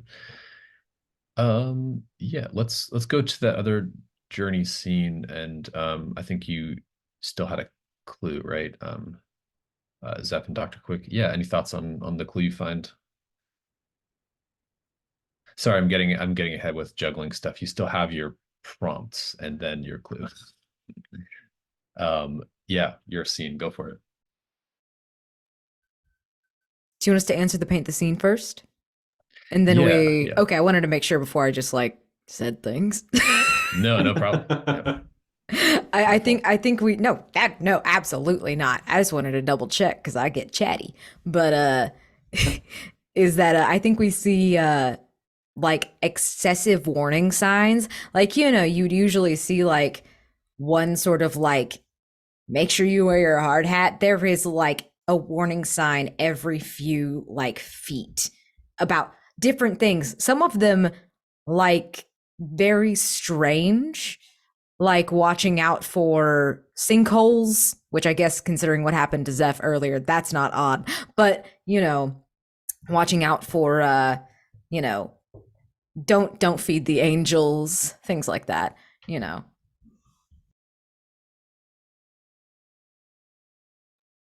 I imagine it's simple as the roadworks and barricades have gone across 2 lanes, so there's only really like 1 lane for every direction of traffic to pass through. So there's lights, there's a massive backup, loads of horns, lots of angry drivers, like some fed up looking parents in the car going, shut up, shut up, shut up to the kids. Like it's a massive mess. And everyone's getting more and more stressed as are we walking through this or are we in the van? Did we get the van working? What do you reckon? I think we're walking to go get like something to fix the van. I think we're Okay. walking and maybe like a kid in the car is like, Dad, they're walking. Shut up. Zeph waves, like making the situation worse. Yeah. Amazing. I think that the like the hole that's being dug, for some reason that sort of like foam like pipe lagging that they'll put on like if there's like a low doorway or something like that, so to stop it from banging their heads. That's sort of being put on like the corners of the hole. Not entirely sure why. I think that there are these like tall metal like crow's nests set up at like cardinal points around the perimeter of the dig site, and you can sort of see shadows moving in them, and like every so often the glint of a sniper scope. A precaution taken perhaps not for the workers, but for the safety and secrecy of whatever they're digging up here.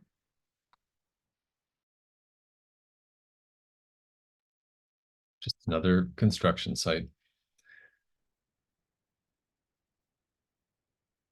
Yeah, the scene's yours, Zeph and Dr. Quick.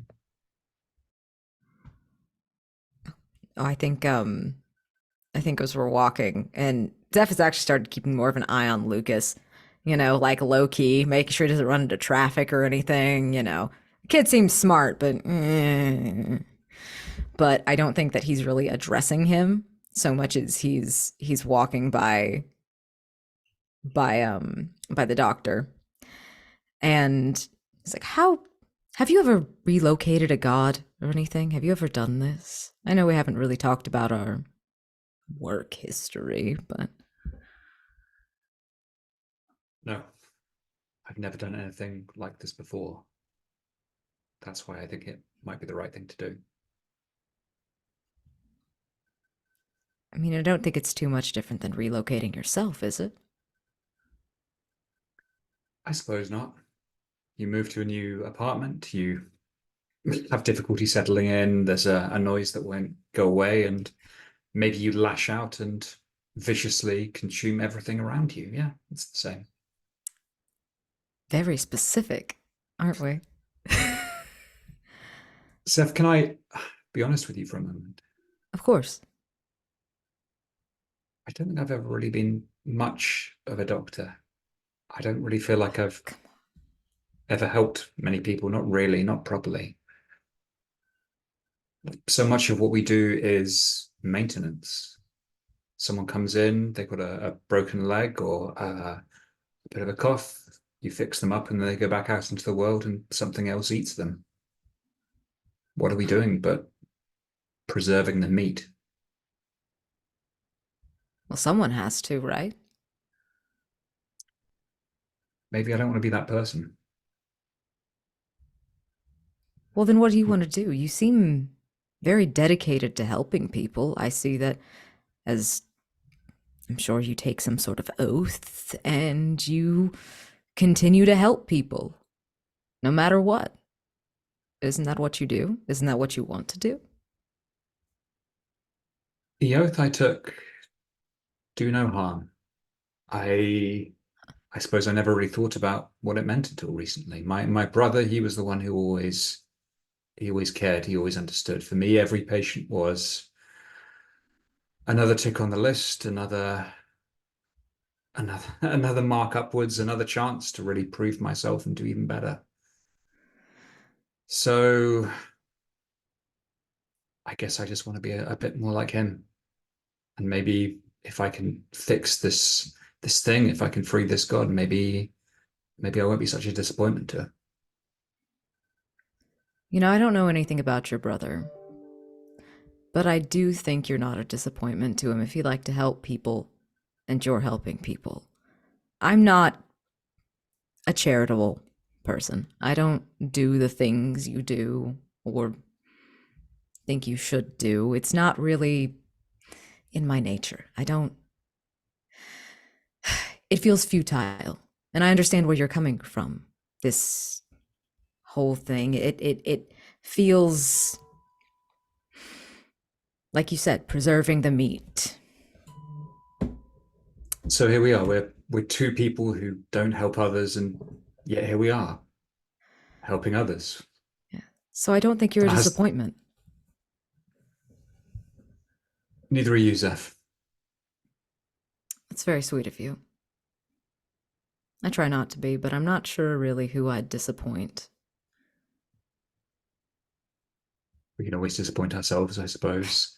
Lucas, leave that alone. Leave that alone. Get away from that, buddy. Come on. We're going this way. We're going this way. Yeah. Lucas is trying to, I think, take one of the extra signs, like you do. Like, oh, let him have the sign. There's like a dozen here. It says watch your step, and it's got this terrifying, like many-eyed, triangle of eyes looking down on a figure. Let him have the sign. Just, you're going to spoil him, and then what? Then what's going to happen? Well, then he will understand that he deserves good things. And that maybe society's rules are ridiculous. You and I have very different sets of personal ethics, okay? And I just think it's much better to obey the rules when it comes to this sort of thing. Oh, come on. You really believe in obeying all of the rules. I know that we have to make necessary sacrifices in those rules. I'm not talking about governmental rules. There are other rules we all have to obey. Why add more? Come on.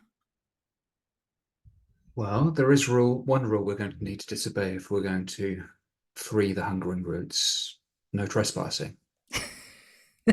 We know where we want to take it to, but how do we free it?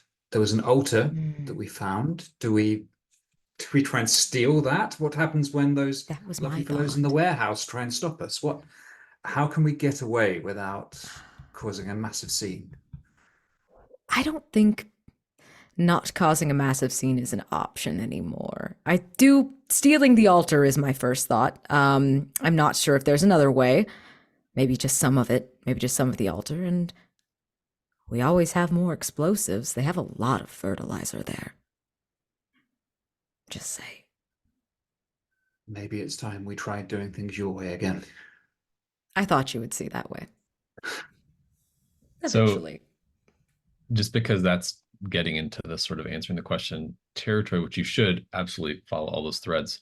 But one thing I remembered is the Pox Martyr. Yeah. If you want to tie this into the journey scene, we could even say that you go off to, because your personal ritual was attending to this shed or this box or something. You can find a clue that way, in montage form or whatever, and then also as you're all walking, and it could be something you see or something you remember, but you also get to find a clue. Do you all have ideas for that, or do you want to think about that and do a break right here? I have one idea, and maybe for the personal ritual, rather than going to check out his secret storage unit, maybe he just closes his eyes for a second when he's thinking about his brother, and oh, nice. we just kind of cut away to a set of eyes that look very much like Dr. Quick's own, but the skin is just kind of covered in boils, pus oozing down. But there is still kindness behind those eyes. There's still care. And then Dr. Quick says, when we were on the roof before, I did spot that there was a rather large air conditioning system that seemed to be attached to all areas of the building. I also recall in town, we noticed a rather large compost bin, well locked, that said, do not open ever. I'd wager if we were to empty the contents into the air conditioning system, we could cause a rather explosive, rather Zeph-esque distraction. I do think we could. And I mean, I'm going to be real. There's only about 2 people in that town that I care about their well-being. So, and one of them's with us. So I think we can keep the unfortunate casualties to a minimum. But what about the altar? Oh, go ahead. No, I was just going to kind of flag that was my suggestion for a clue. Was Yes, I love that. Oh, yeah. Yeah. Maybe we'll say it's What been about the sort altar, of though? modified, and it's connected to all the other parts of the warehouse, so it's easy to use for those things. Yeah, I mean, do you have anything for the altar, B? Because we've got 2 clues. Do you? Yeah. So I have to come up with a clue as well, I'm assuming. Yes. So so I think Zeph just like he's got his thinking face on. Which you've seen a few times now, where he just kind of stops and like starts kind of muttering to himself, like almost like he's doing math. Because he used to be an engineer before this. But well, there are other doors, and I think I saw sort of a guard rotation happening. So maybe we could sneak in between guard rotations, distract them, go in, sort of take it. And this is sort of a you thing. This is sort of your method, but maybe we could distract guards or wait into the middle of a guard rotation and take part of the altar. Just for color, what's weird about their guard rotation or unusual? Something you could sort of exploit. Do they have any weird habits here, or I don't know? Huh. I'm just throwing stuff out. I'm open to anyone else out before I just start saying shit. What if they all like drink tea? Because it's producing like the psychotropic tea. So maybe there's a way that like you can definitely take advantage of whatever their routine is. Yeah, it's like a ritual almost. Oh yeah, that's cool. Because they're all like servants to this sort of deity they've created and imprisoned.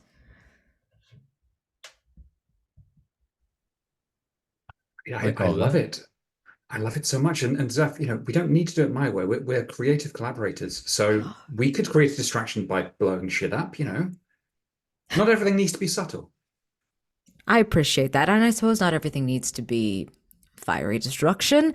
We can occasionally be subtle. And we can be ready to blow things up if things go south. Because it seems like they're wily. There's a lot of them. So maybe we prep the explosion, be ready, and then we try the subtle way. And if it doesn't work, well, brute force isn't ever a bad idea. The best of both worlds, my friend. Exactly. We make a good team. We'll come back to that. If you can note those new clues in the keeper, that brings you up to 9 clues, I believe, for having roots, which is great. Let's go to Merriweather for a minute. So you were in this hearse, and assume so. The Dusk Mother's off the table as far as resolving the assignment because it has been taken over by the conspiracy. But Elle, is Merriweather looking for signs of cousin skeleton or something different?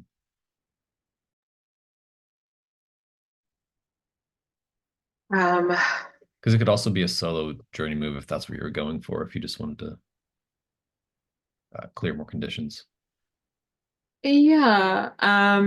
Well, I was thinking that Merriweather would be on her way to the abandoned lumber mill. I mean, let me know if I've interpreted this incorrectly, but it sounds like the skeletons are probably not being held there, but people who would know where the skeletons have been taken would Oh, you be. could, yeah, you could like ask around town for sure. You could like see if people knew which direction they went in and that kind of thing. Um, Or it's open ended. You could like just go look at different locations and see if there's signs. Like we're leaving it open until we make rolls.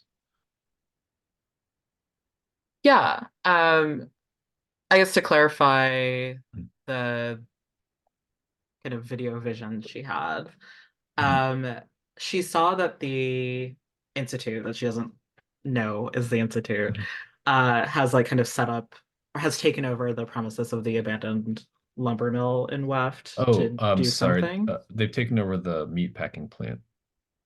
The meat packing plant. Um, cool. I mean, can she just go there? Sure.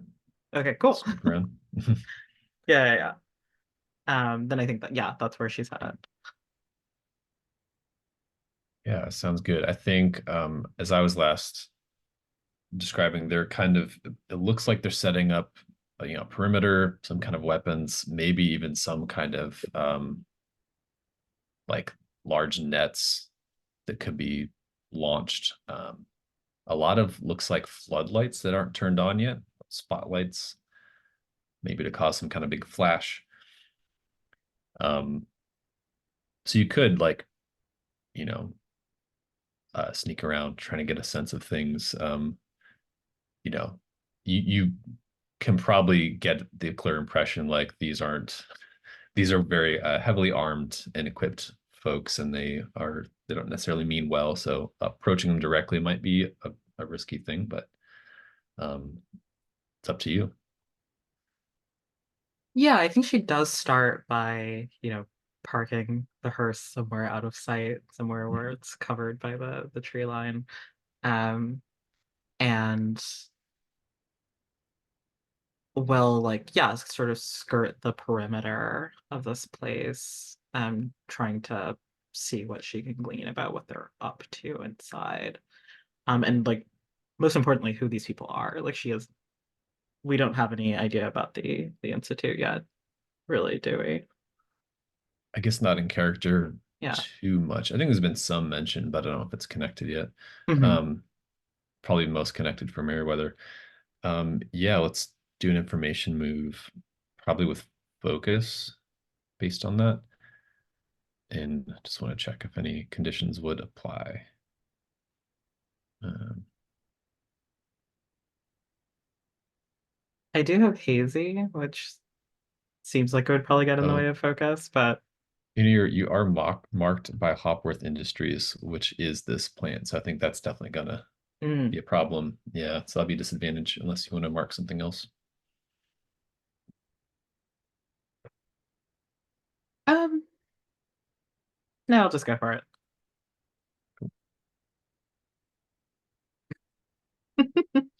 All right, that's a pair of ones. Is that good? Oh no.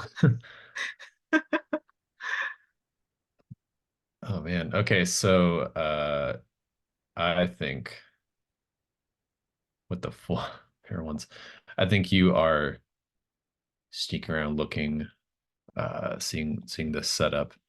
And I think it's pretty quiet. Like you're kind of surprised no one's noticing you, no one's following you or anything. And you're starting to get closer and you're overhearing some of these uniformed. As you get close to you, they're looking more and more like soldiers, just not in any recognizable uniforms. Um, and starting to talk about like, now look, I hear this, this is a potential it's like military jargon, like this is either a class 4 or class 5 entity that we're dealing with, and like we said, this is still in testing, but just to be on the safe side, let's deploy everything. Let's just give it all we got. We need to get this thing ideally alive, is what we're being told. And while you're just starting to like overhear this, I think you probably hear the classic like click of a gun or something behind you, and you turn around, and there's a soldier who's kind of got you here at gunpoint, kind of a salt and pepper beard, carrying a ridiculous amount of equipment, and just shouts out to the others like, hold on, I think we might have one of those responsible. And they just kind of advance on you, and they're like, yep, that's what I heard. Luring beasts here, terrorizing the town. I don't recognize her either. You look like coming from across the water.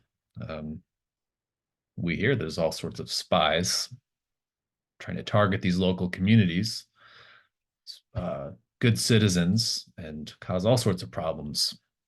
Anyway, that's the mist condition, is unless you change anything, you will be captured by the Institute.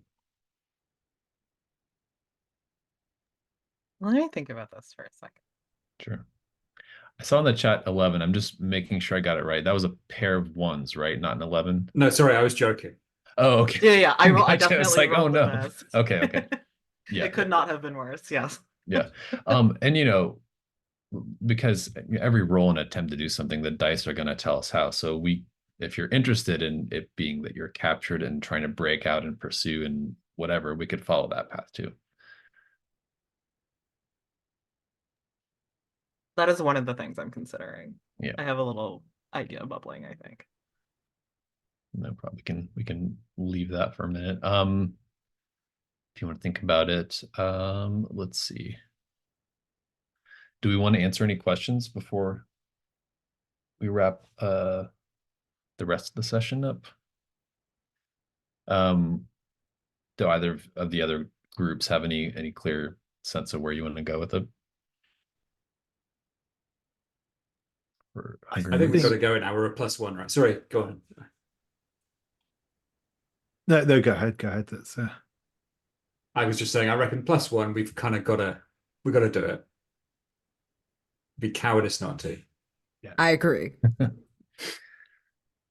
Yeah, likewise, I think I can put something together for the Bowered Companion. Cool. It was mentioned earlier in the chat, maybe do we want to take a quick break first here? Or yeah, that'd be good if that's okay. Yeah. Let's do a 5-minute break, then we can think about our solutions and all that stuff. Cool. See y'all in a few.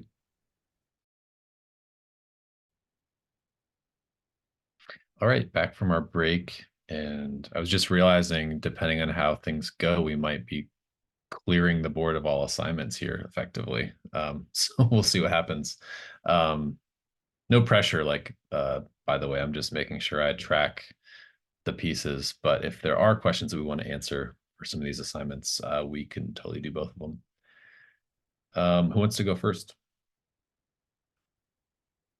Between Merriweather, you were thinking about how to respond, and then the other two groups answering some questions.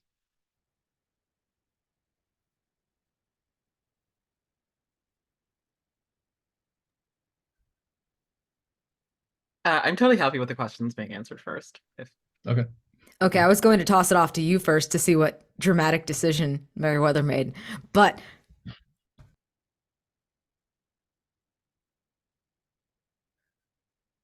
David, do you want to go? Polite. I know we're all. You That's really the made it sound problem. like you were about to Yes, say you- it. No, God, no. I was like gonna. No, please. No. I'm just talkative, and I was like, I realized we were all too polite to start talking. So Yeah. No, I can make a go of the Bowered Companion. So the question is, if the quickest way is to appease the god, what must be sacrificed to do so? So I think that we have the runaway's discarded backpack and the children's book with old friend in it luring children shows that this god preys on people running away, people lured away from sort of the where they should be, maybe, and that's sort of its prey of choice, as it were.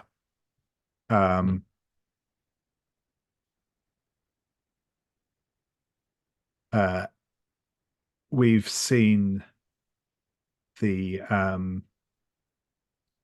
a person turned into a grotesque human lantern, and obviously the earlier clue that's already been used, that of sort of the use of this antique lantern as part of the worship ritual for it. That's obviously shows what kind of this sort of luring lantern light kind of thing going on with it. And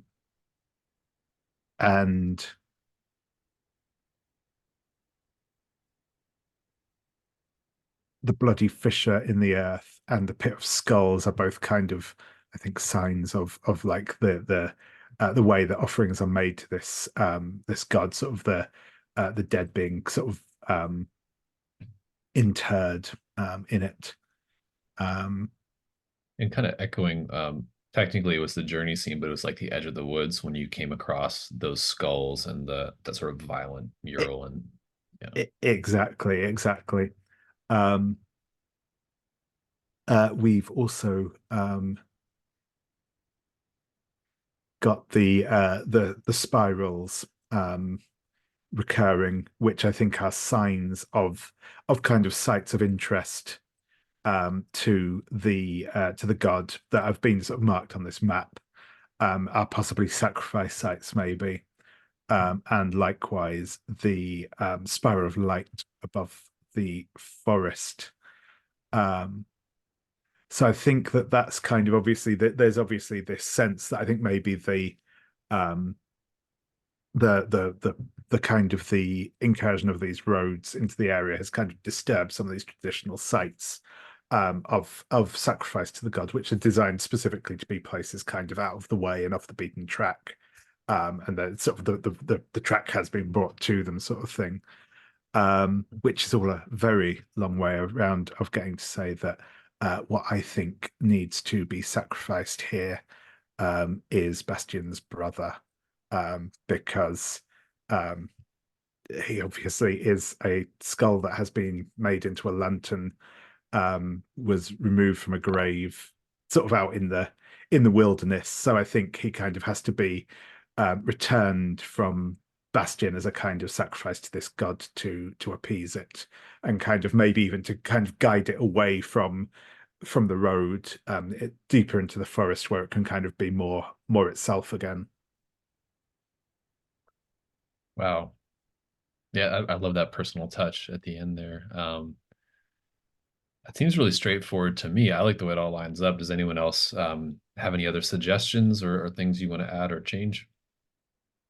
I just want to note, as the person who wrote that scenario, that is a killer explanation. That is so awesome. I was so absorbed in it, I forgot that for a minute, actually. That's awesome. Yeah. I feel like you set me up with that skull at the very beginning. This has all been part of your plan. Yeah, B's even got the physical skull in the background, like we were talking about. I had the urge to hand it over to you through the screen. Purple Rose and Cairo Cyril. One day we'll plan things like that and someone will have it off, and yeah. Cool. You've been the most involved in this one. You want to roll it? Certainly. So +1, I think. Yep. Awesome. That's an 11. Wow. It's that personal touch. Yep. Um, so yeah, that's a 10 plus. The answer is correct. The opportunity can be pursued. Uh, if you want to push things, you could also willingly mark a verse to make it a 12 for some conspiracy clues, but otherwise, we can roll with that just fine. I think I won't here. I think I won't. Yeah. It is tempting, but I think Yeah. unless everyone else wants to, but I feel this Oh, this that's one right. doesn't Everyone feel has to. particularly. Yeah, I Yeah, forgot that's about it. Yeah, that. yeah. Sorry. No, that's Yep. it. I just realized that as well after I answered for everyone. But yeah, Yeah, but absolutely. I also don't, this doesn't feel like one that would necessarily be Yeah. particularly conspiracy adjacent. So I think Yeah. Awesome. We'll come back to narrating that. Sure. But that's amazing. What about our other custodians? What are we thinking? Well, it sounded like John had an idea of how we're gonna do some hungering roots resolution, and I also agree. I think we got enough. We can do And it. well, I was just thinking about as you were describing some of the like, how do we get it from here to there? The dice roll can be a part of that. If it's a success, you get to narrate that, so you can kind of fill in the fiction and say whatever you got extra help. So it doesn't have to be that the two of you physically do everything. Maybe just the illegal parts. Just the illegal parts. I think that's fine. We can handle that. All right, what do you think, B? I mean, did you have ideas to start this? I do recall you mentioning it, but I don't want to just be like, John, figure it out for me. No, I don't want to kind of be overbearing because I feel like I could probably like connect the dots, No. but I don't want to be like, do not worry. okay. I'm picturing kind of like, maybe Zeph and Dr. Quick are explaining their plan to Lucas, and we go into the kind of the Ocean's 11 split screens as it plays out. We've established that there's a particular flower in town that grows brighter, which causes the light bulbs to flicker. And I think we could say that maybe actually that's a particular flower that drains power. So we could have kind of Lucas comes running up and places them next to the circuit boards on the warehouse, so that actually the lights go off and people inside are in the dark. We've had the idea that these berries actually make the starlings drunk, so maybe someone is kind of sneaking up and putting them in the guard's psychotropic tea for their tea breaks, creating that kind of moment for us to get in there. I suggested heavy compost bin with something horrible inside being thrown down the air conditioning unit. So again, maybe the guards, the ones that aren't drunk on tea, something very horrible and very gruesome happens to them as the contents of the compost bin spill through the air. The antique bronze sundial, I think we said that was on the altar, so that is the thing that we're actually looking to heist here. So that's that. And then that just leaves us with the charred remains, which is back at the temple, and the dizzying sensation of intensified gravity, which is also back at the temple. So I don't know what to do with those, but I figure those could be maybe part of the ritual to bring the two gods together in some way. What do you reckon? I absolutely agree. I love that this is a heist. That's hilarious, and it is. Oh my god! And I think these last three, Bigger himself, and the charred remains and the sensation, I think that is part of once the heist is complete, once we successfully get this to where we want it to be in the temple, I think the dizzying sensation is more of this is the right place, and this is like Gabriel said, it's open to being contacted, and it's a receptive place for this thing. And I think, Big Herb himself is the one that's, the reason we can move the hungering roots at all, the reason it won't just sort of just spread wildly permanently. And I think the charred remains are actually like maybe it's now definitely like this is a suggestion, so it might not be as like what I'm thinking, but like maybe it's actually, since it's surrounding this blackened ground, maybe it's a way to make a barrier for the hungering roots, a barrier for this new temple, like a circle of fire.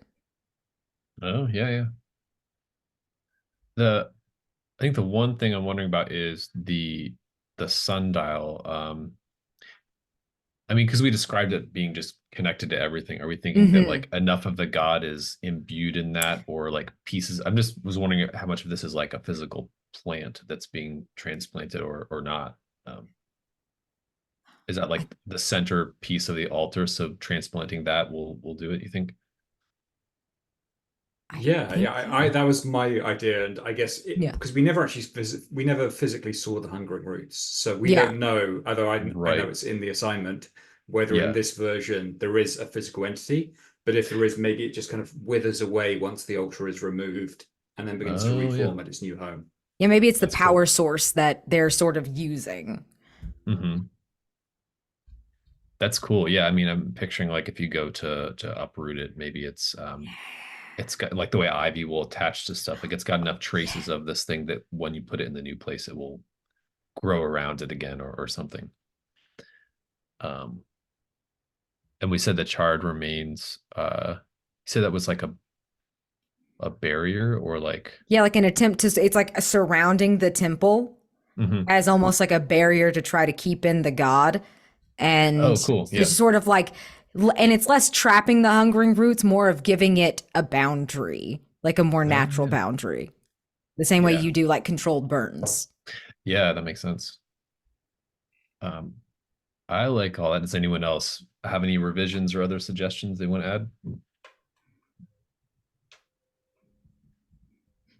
No, that sounds awesome. Yeah, definitely this heist montage going on. Um, the weirdest heist. Who wants to roll it? I think Let's see, Bichu, it's a because I don't want this responsibility. What if we do one I don't and want one? this one on What if we one, one on each one. That what sounds if we good. each do one, like the nuclear Yeah, keys turning? there you We each go. have to be responsible for one.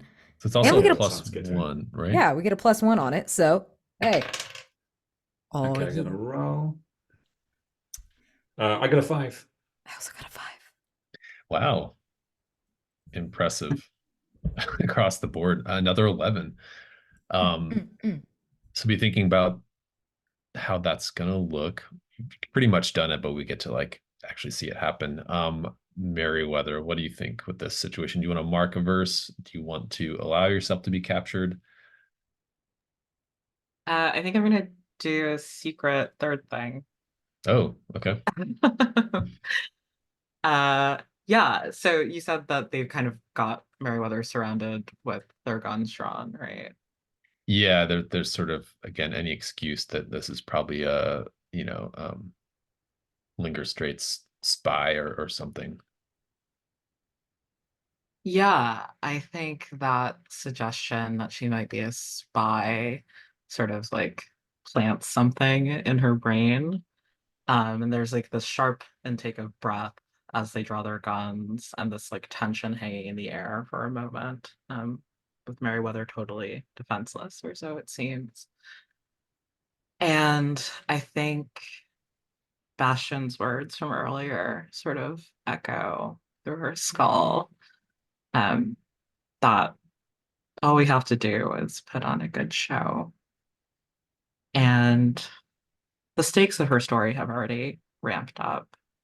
She's got this family torn apart, their lives hanging in the balance of all of this. And it's seeming more and more like they're victims to a conspiracy that's like so tightly wound as to be almost invisible, even to the people who are wrapped tightest within it. This never-ending spiral, closing in and closing in and closing in, the way conspiracies often do. Just question leading to a question, leading to a question. Um, so I think she asks the question herself. She looks into the eyes of one of these mercenaries and says, "You really don't know who you're talking to, do you?" And I think like brazenly she steps forward with her um hand held out as though for like a handshake, and she says, I guess it's good to see security protocols are working as normal. I'm Rosemary Butcher. Top brass sent me. Now, who's going to show me around this place? Incredible. Um, tell us what's going on Mechanically. mechanically. Yeah. Yeah. I do have a move called He of Many Faces. Oh, yeah. Which says that when I attempt to act under a false persona, I name the character I am playing and roll with presence. And on a hit, my deception will be convincing enough to avoid unwanted attention. And some other fun things happen on a miss or on a 12+. Or in a full success. But Oh, we'll yeah. get to that if we roll it. Um, Does my marked by Hopworth Industries condition come into play here? Yeah, I think it does because of the setting that you're in.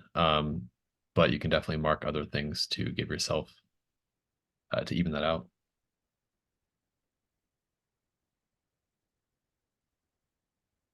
Yeah, I think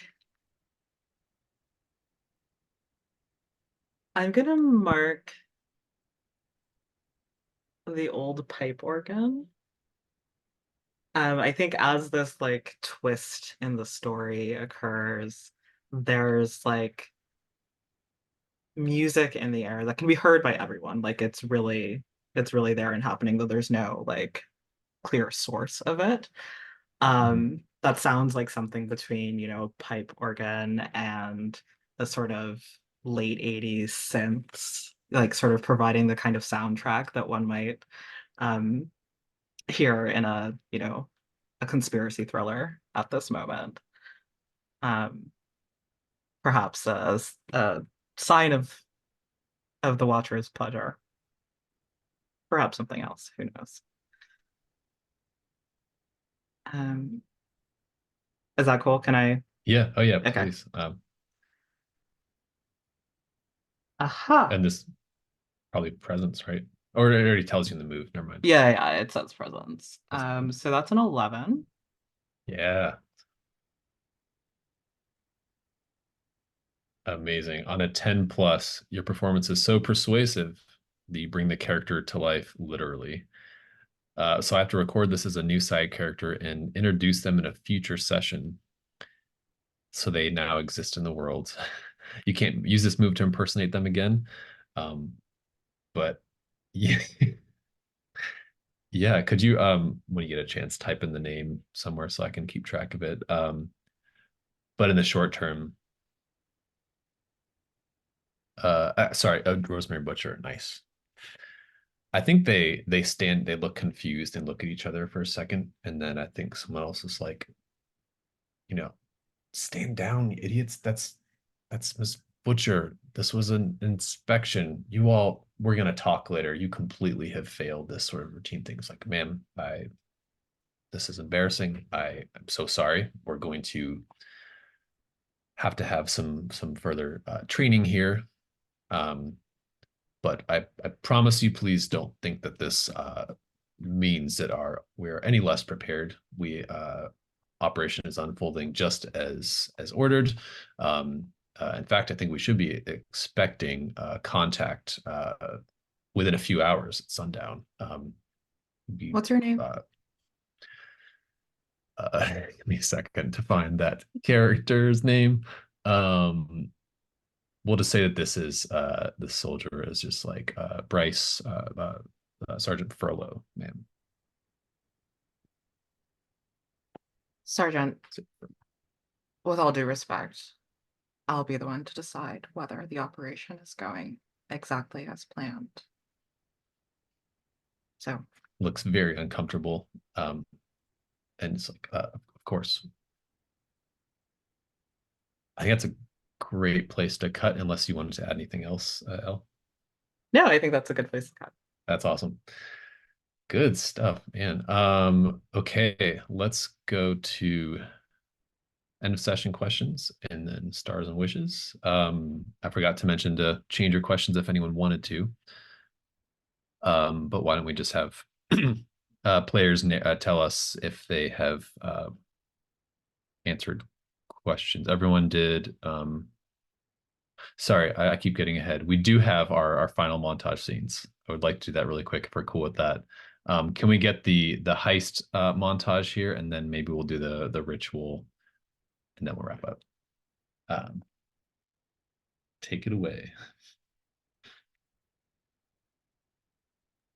I think we could probably just do it quite quickly by having, maybe the warehouse doors burst open and whoever the name of the foreman was, he has horribly swelled. His kind of flesh is doing something very hideous. The whole kind of sprouting tendrils emerging from it, from whatever was dumped in the compost. He is coughing. Several of his colleagues are just completely flat out on the floor. We didn't mention it, but maybe Zeph got a chance to do some explosives and something's on fire in the background. You gotta have the background. And he's just, they're getting away! They're getting away!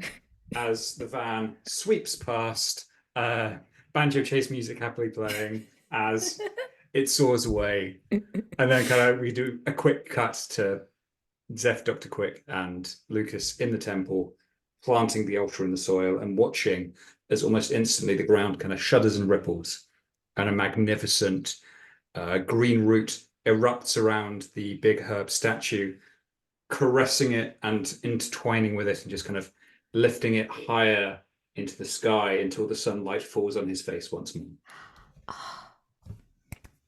Oh, that's so cool. Perfect.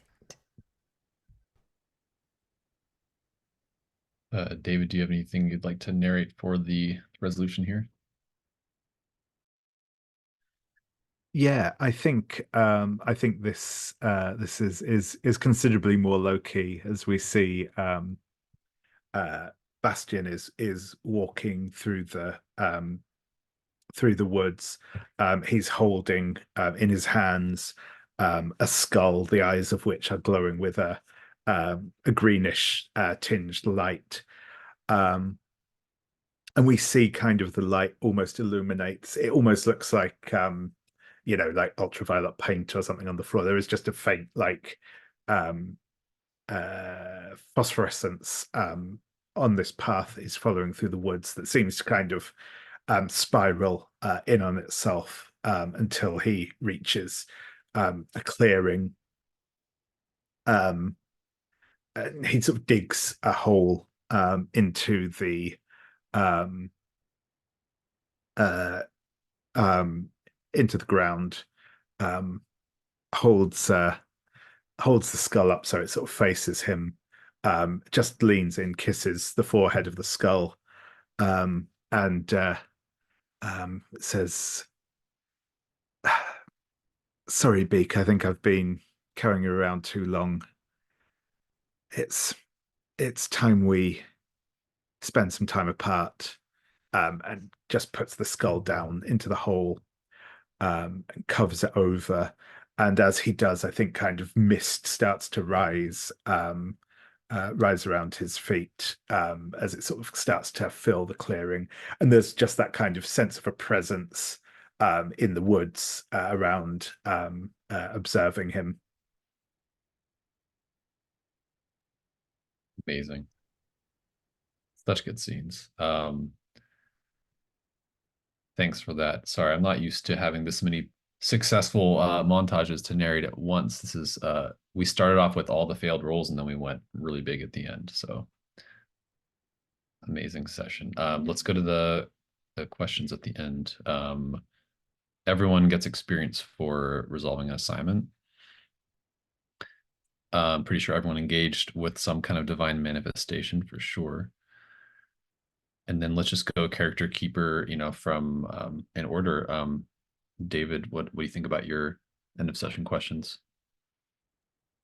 I feel like I did deliver a monologue about gods. I mean, technically it was a dialogue, but I think that kind of you can monologue together. Yeah, exactly. I don't think I particularly struggled with my personal faith this time.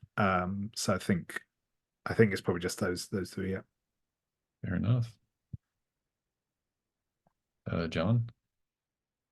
Monologue too, for sure. Had some Yeah, great I did a monologue good bit of the moments. old monologue. And then I guess the last one is just really keep a fiat. And I think we've had this question before, does one small child equate to the local community? Well, no, I liked how much had been established. I was re-listening to last session and how you were like, Dr. Quick is not good with children. And I like how much he tried to connect with the child, and all the adopted, the parenting conversations happening were great. So I would say so. And then that's a full 4. Yeah, nice. All right, and then B. I think possibly the duo dialogue monologue with Dr. Quick counted for that first one.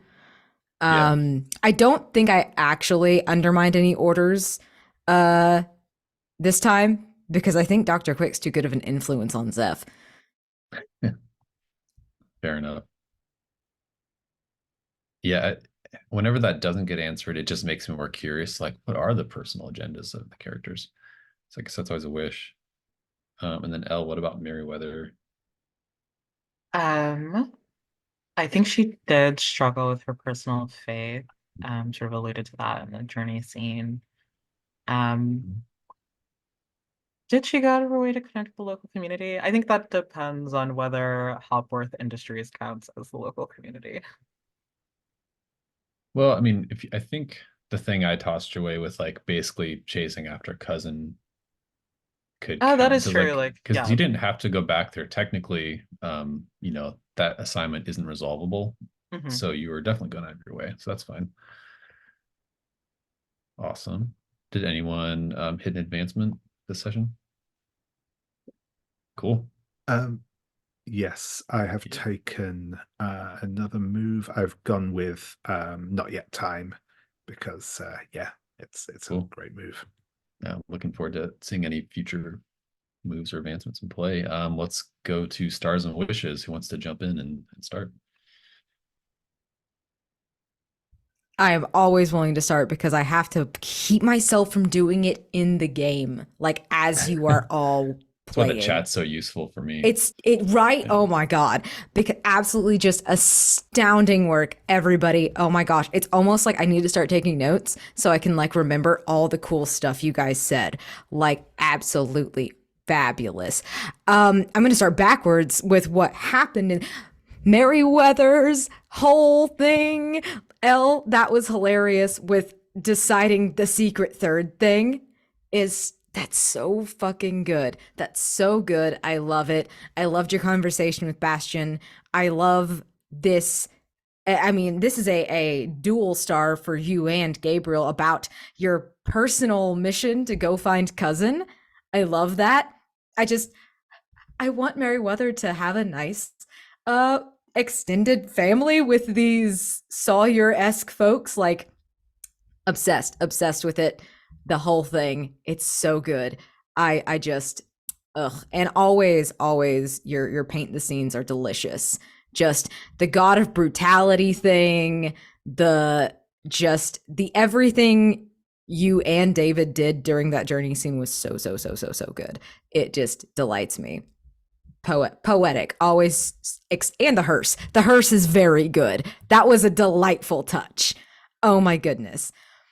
And David, speaking of hearses, I really love how you play a follower of the Cairn Maiden. It is so good. It feels very genuine, and it's just a lovely take on that playbook. And sacrificing your own brother's skull is just, that is, what a cool way to answer that question. I said it before and I'll say it again. It's so cool to see someone answer a question I didn't have an answer for when I was writing the assignment. And that was such a beautiful way to do that. Yes, in the chat, Elsa, she said, totally, Bastion is awesome. And he is. I love him. I love the question and the way you answered questions from Elle, specifically the one where she asked if you had any like family, and you said something to the extent of less and less. Oh, that's good. That's good. It's delicious. And the picking up the knife and that like the cinematic splash of blood. Oh, yum. I love it. John, I love Dr. Quick. He's fabulous. So fabulous. I love every sort of like stilted interaction with the child. That's so funny. That was the offering him the cat mug was I think the second time you've bribed him with an item, and because people keep giving you weird shit that you don't like, and I really love that. I love the way you talked about his brother, the flashback to the Boyles. I'm like, oh, that makes me want to know more. Oh my goodness, what's going on? That's so good. I love the way you're slowly revealing this backstory and about Dr. Quick not knowing if he even wants to be a doctor. What a fascinating way to play a poxmartyr. That's so cool. I love it. This is just, he's such a cool character. And I mean, I love being in a scene with you. You're so fun. I'm glad to pseudo parent this child with these two. That's super fun. It absolutely delights me. Oh my gosh. And Gabriel, you juggled like 3 to 4 assignments, counting Merriweather's personal assignment, you wove it perfectly. The pacing was fabulous. I absolutely love it. And the fact that you just kind of let me and John go to a place that didn't exist in the assignment at all and use a god that we had completely made up. I don't know who did Big Herb. Was it you, Elle, or you, John? I can't remember. One of you two. John did early on. That was one of my stars. Yeah. Yeah, I was like, somebody did. Yeah, just using that to like actually culminate in the end of an assignment was delightful. I love it. I love how much agency you give us, but also like you craft this story in such a cohesive way. And yes, I am also a follower of Big Herb IRL now. Absolutely, Elle. But it's definitely I love the balance and how you keep sneaking in the conspiracy. I love it. I love it. I'll be quiet now because I could continue to talk for like 30 minutes about how lovely you all are. It's just amazing. And you're all fabulous. And Wishes, I'm just excited to see what I guess the new assignments are. We cleared the board, people. Yeah, that would be interesting for sure. Echoing stars there. One of mine, just broad star, was how much of the session was generated by the players. Some of it, me wanting to just to not like waste time scrolling and thinking and just say, you know what, like you're gonna have something cool. Tell us what it is. It's so much fun when players are game for that, and when we're going outside of the drawn out bounds of the assignment and entering new territory. Paint the scene is great, and everyone is so well versed in that. And also just like stars how things from way back come into the session. So like Bastion's skull, I think, was an item from character creation, and then like Big Herb was John's addition to the setting, like when we first started the assignment, and those become these like key parts of the setting, and that's like really cool to see emerge. Wishes, I put an experimental thing there. I think it'll work fine, but I wanted to like build on the players' interest, like seeing these personal connections with the skeletons, and not just to manipulate that and say like, oh no, they're captured, what are you going to do, but sort of give some other threads for players to pull on, just so that it doesn't feel like an artificial here's the big bad now, but to kind of work our way there. So that's wishes for me to continue to see that play out. And I could second all B stars for all the character moments, the journey scenes, the monologues are, again, I feel like I'm just watching the show happen, so it's a delight.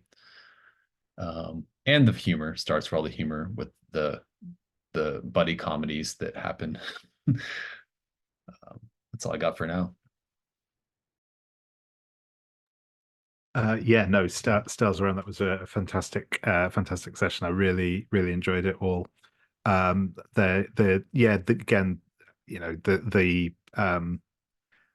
seeing Zeph and Dr. Quick with Lucas was great, and that sort of the buddy cop moment at the towards the end when they were like, oh yeah, we could do your plan. No, we'll do your plan. That sort of that whole shtick was really great fun and just like really well delivered. I loved it a lot. There was also, I can't remember it. It's annoying me now because there was just something that John said right at the beginning that just absolutely got me, and I struggling now to remember what it was. But yeah, great to see all of that going on. I really yeah, I mean that that the journey scene was really nice. I think it was a good idea to go for that there. It made a lot of sense, but also yeah, Ella, yeah, the sort of the prompts that you gave me to work with were great, and that was really fun to work with. I really enjoyed that, so thank you very much for that.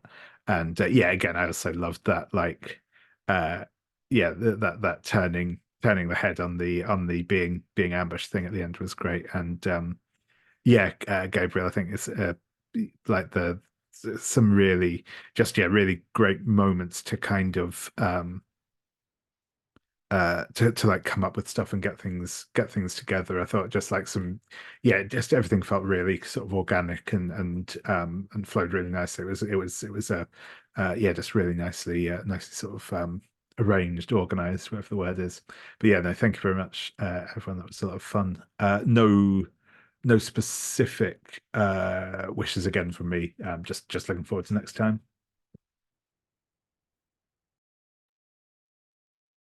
Um, yeah, lots of stars from this session. First I want to apologize. I feel like I was really distracted. Like as soon as the game started, for some reason, like everything started happening in my apartment. It No, was like a you're good. lot, You're good. but I had a lot of fun for the session. Stars for B, yeah, the banter between Zeph and Dr. Quick is so good. Like I love their relationship, and their new father. Um, and I guess it's like kind of a wish, but I hope Lucas is able to stick around in some capacity or like come back later, maybe. I don't know. Um, but all of the scenes between Zeph and Dr. Quick were really fun to watch. Um, for David, yeah, it was like super cool over the past like few sessions watching you make the Bowered Companion as an assignment, like so personal to your character. Um, in a way that like set up this like really poignant resolution. I thought that was fantastic. It was a pleasure to watch you work. And yeah, thanks for doing the journey scene with me. It was super fun to play and to kind of poke at what Mary and Bastion's rapport might be like. Um, for John, I kind of already mentioned Zeph and Dr. Quick, but like I also wanted to call out that cinematic moment of Dr. Quick closing his eyes, thinking of his brother, and then that glimpse of the like pustule covered face was super cool.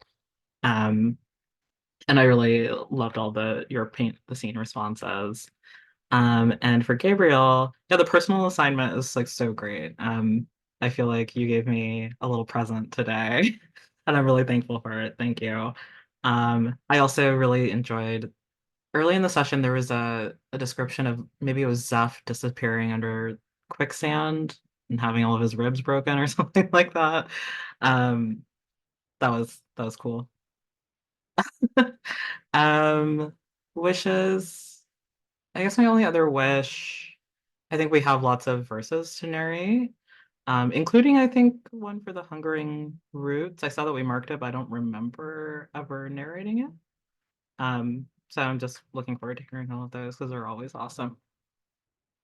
Yeah.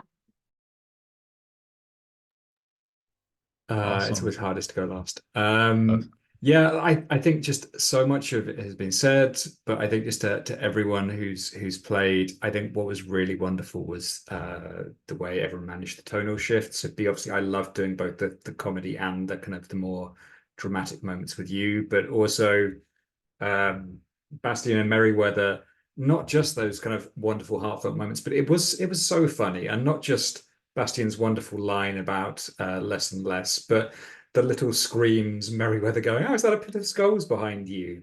And then Merriweather calling out something like, "Try not to die.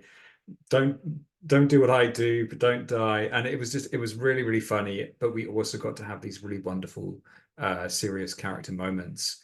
Um, And it was partly touched on, but I think Gabriel, huge star for how you handled the Institute interfering with the active investigation, because I think it would have been so easy to go, everything's on fire now, but just the focusing on the skeletons as this kind of wonderful little hook that we haven't really got to the end of yet, and then letting that play out and coming up with a new mechanic to see how it plays out was really, really exciting and fun, and really excited to see how Merriweather handles her tour of the facility.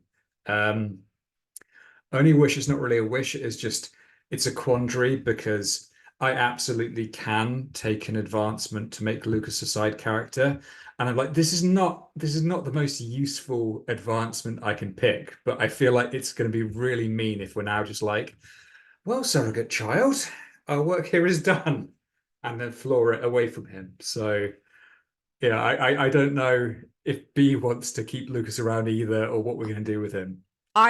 I love him. Exactly. I want to teach him how to make bombs. I also can do an advancement where I can get a side character essentially. And so one of us surely is going to have to keep the child, but also that means we have a child with us now. So there's this like I think this is all heading towards him being adopted by the skeletons. Like, that's the happy ending in the future. Yes. You know what? Yes. Gotta I keep think them they all can alive always use long that. enough to make it to the Exactly. We'll do our best. Oh, that's so good. Yeah, I did post all the rewards in the chat. We are a good deal past the time, so I also put it in our Discord chat, and let's follow up on that later. No rush to work that out right now. Any other stars or wishes though? Covered. Oh, Yeah. so John kind of mentioned this, but yeah, that was the other thing I was thinking was star again, Gabriel, for the way you introduced the assignment being taken over. It's that thing always catches me by surprise when it comes up. It's like, oh yeah, of course you can do that. But yeah, it's very well played on that. Yeah, I'm excited to see how it goes, because I've never done it in a campaign, and it always just feels mean. I don't know. I want it to be interesting. I want it to be like, okay, we haven't been there in a little bit, and here's how it's unfolding. So yeah, I'm excited. And I'm excited to see the Institute, because again, you're only 3 conspiracy clues away. So yeah, it's coming up fairly quick. Great. There's no other stars or wishes. We'll catch up on our verses and rewards. But incredible session. Such a delight to play with you all again. Just so much fun all around. And we will see you next time. We'll end the recording there and just say goodbye. Take care, everyone. Beautiful. Bye. Bye.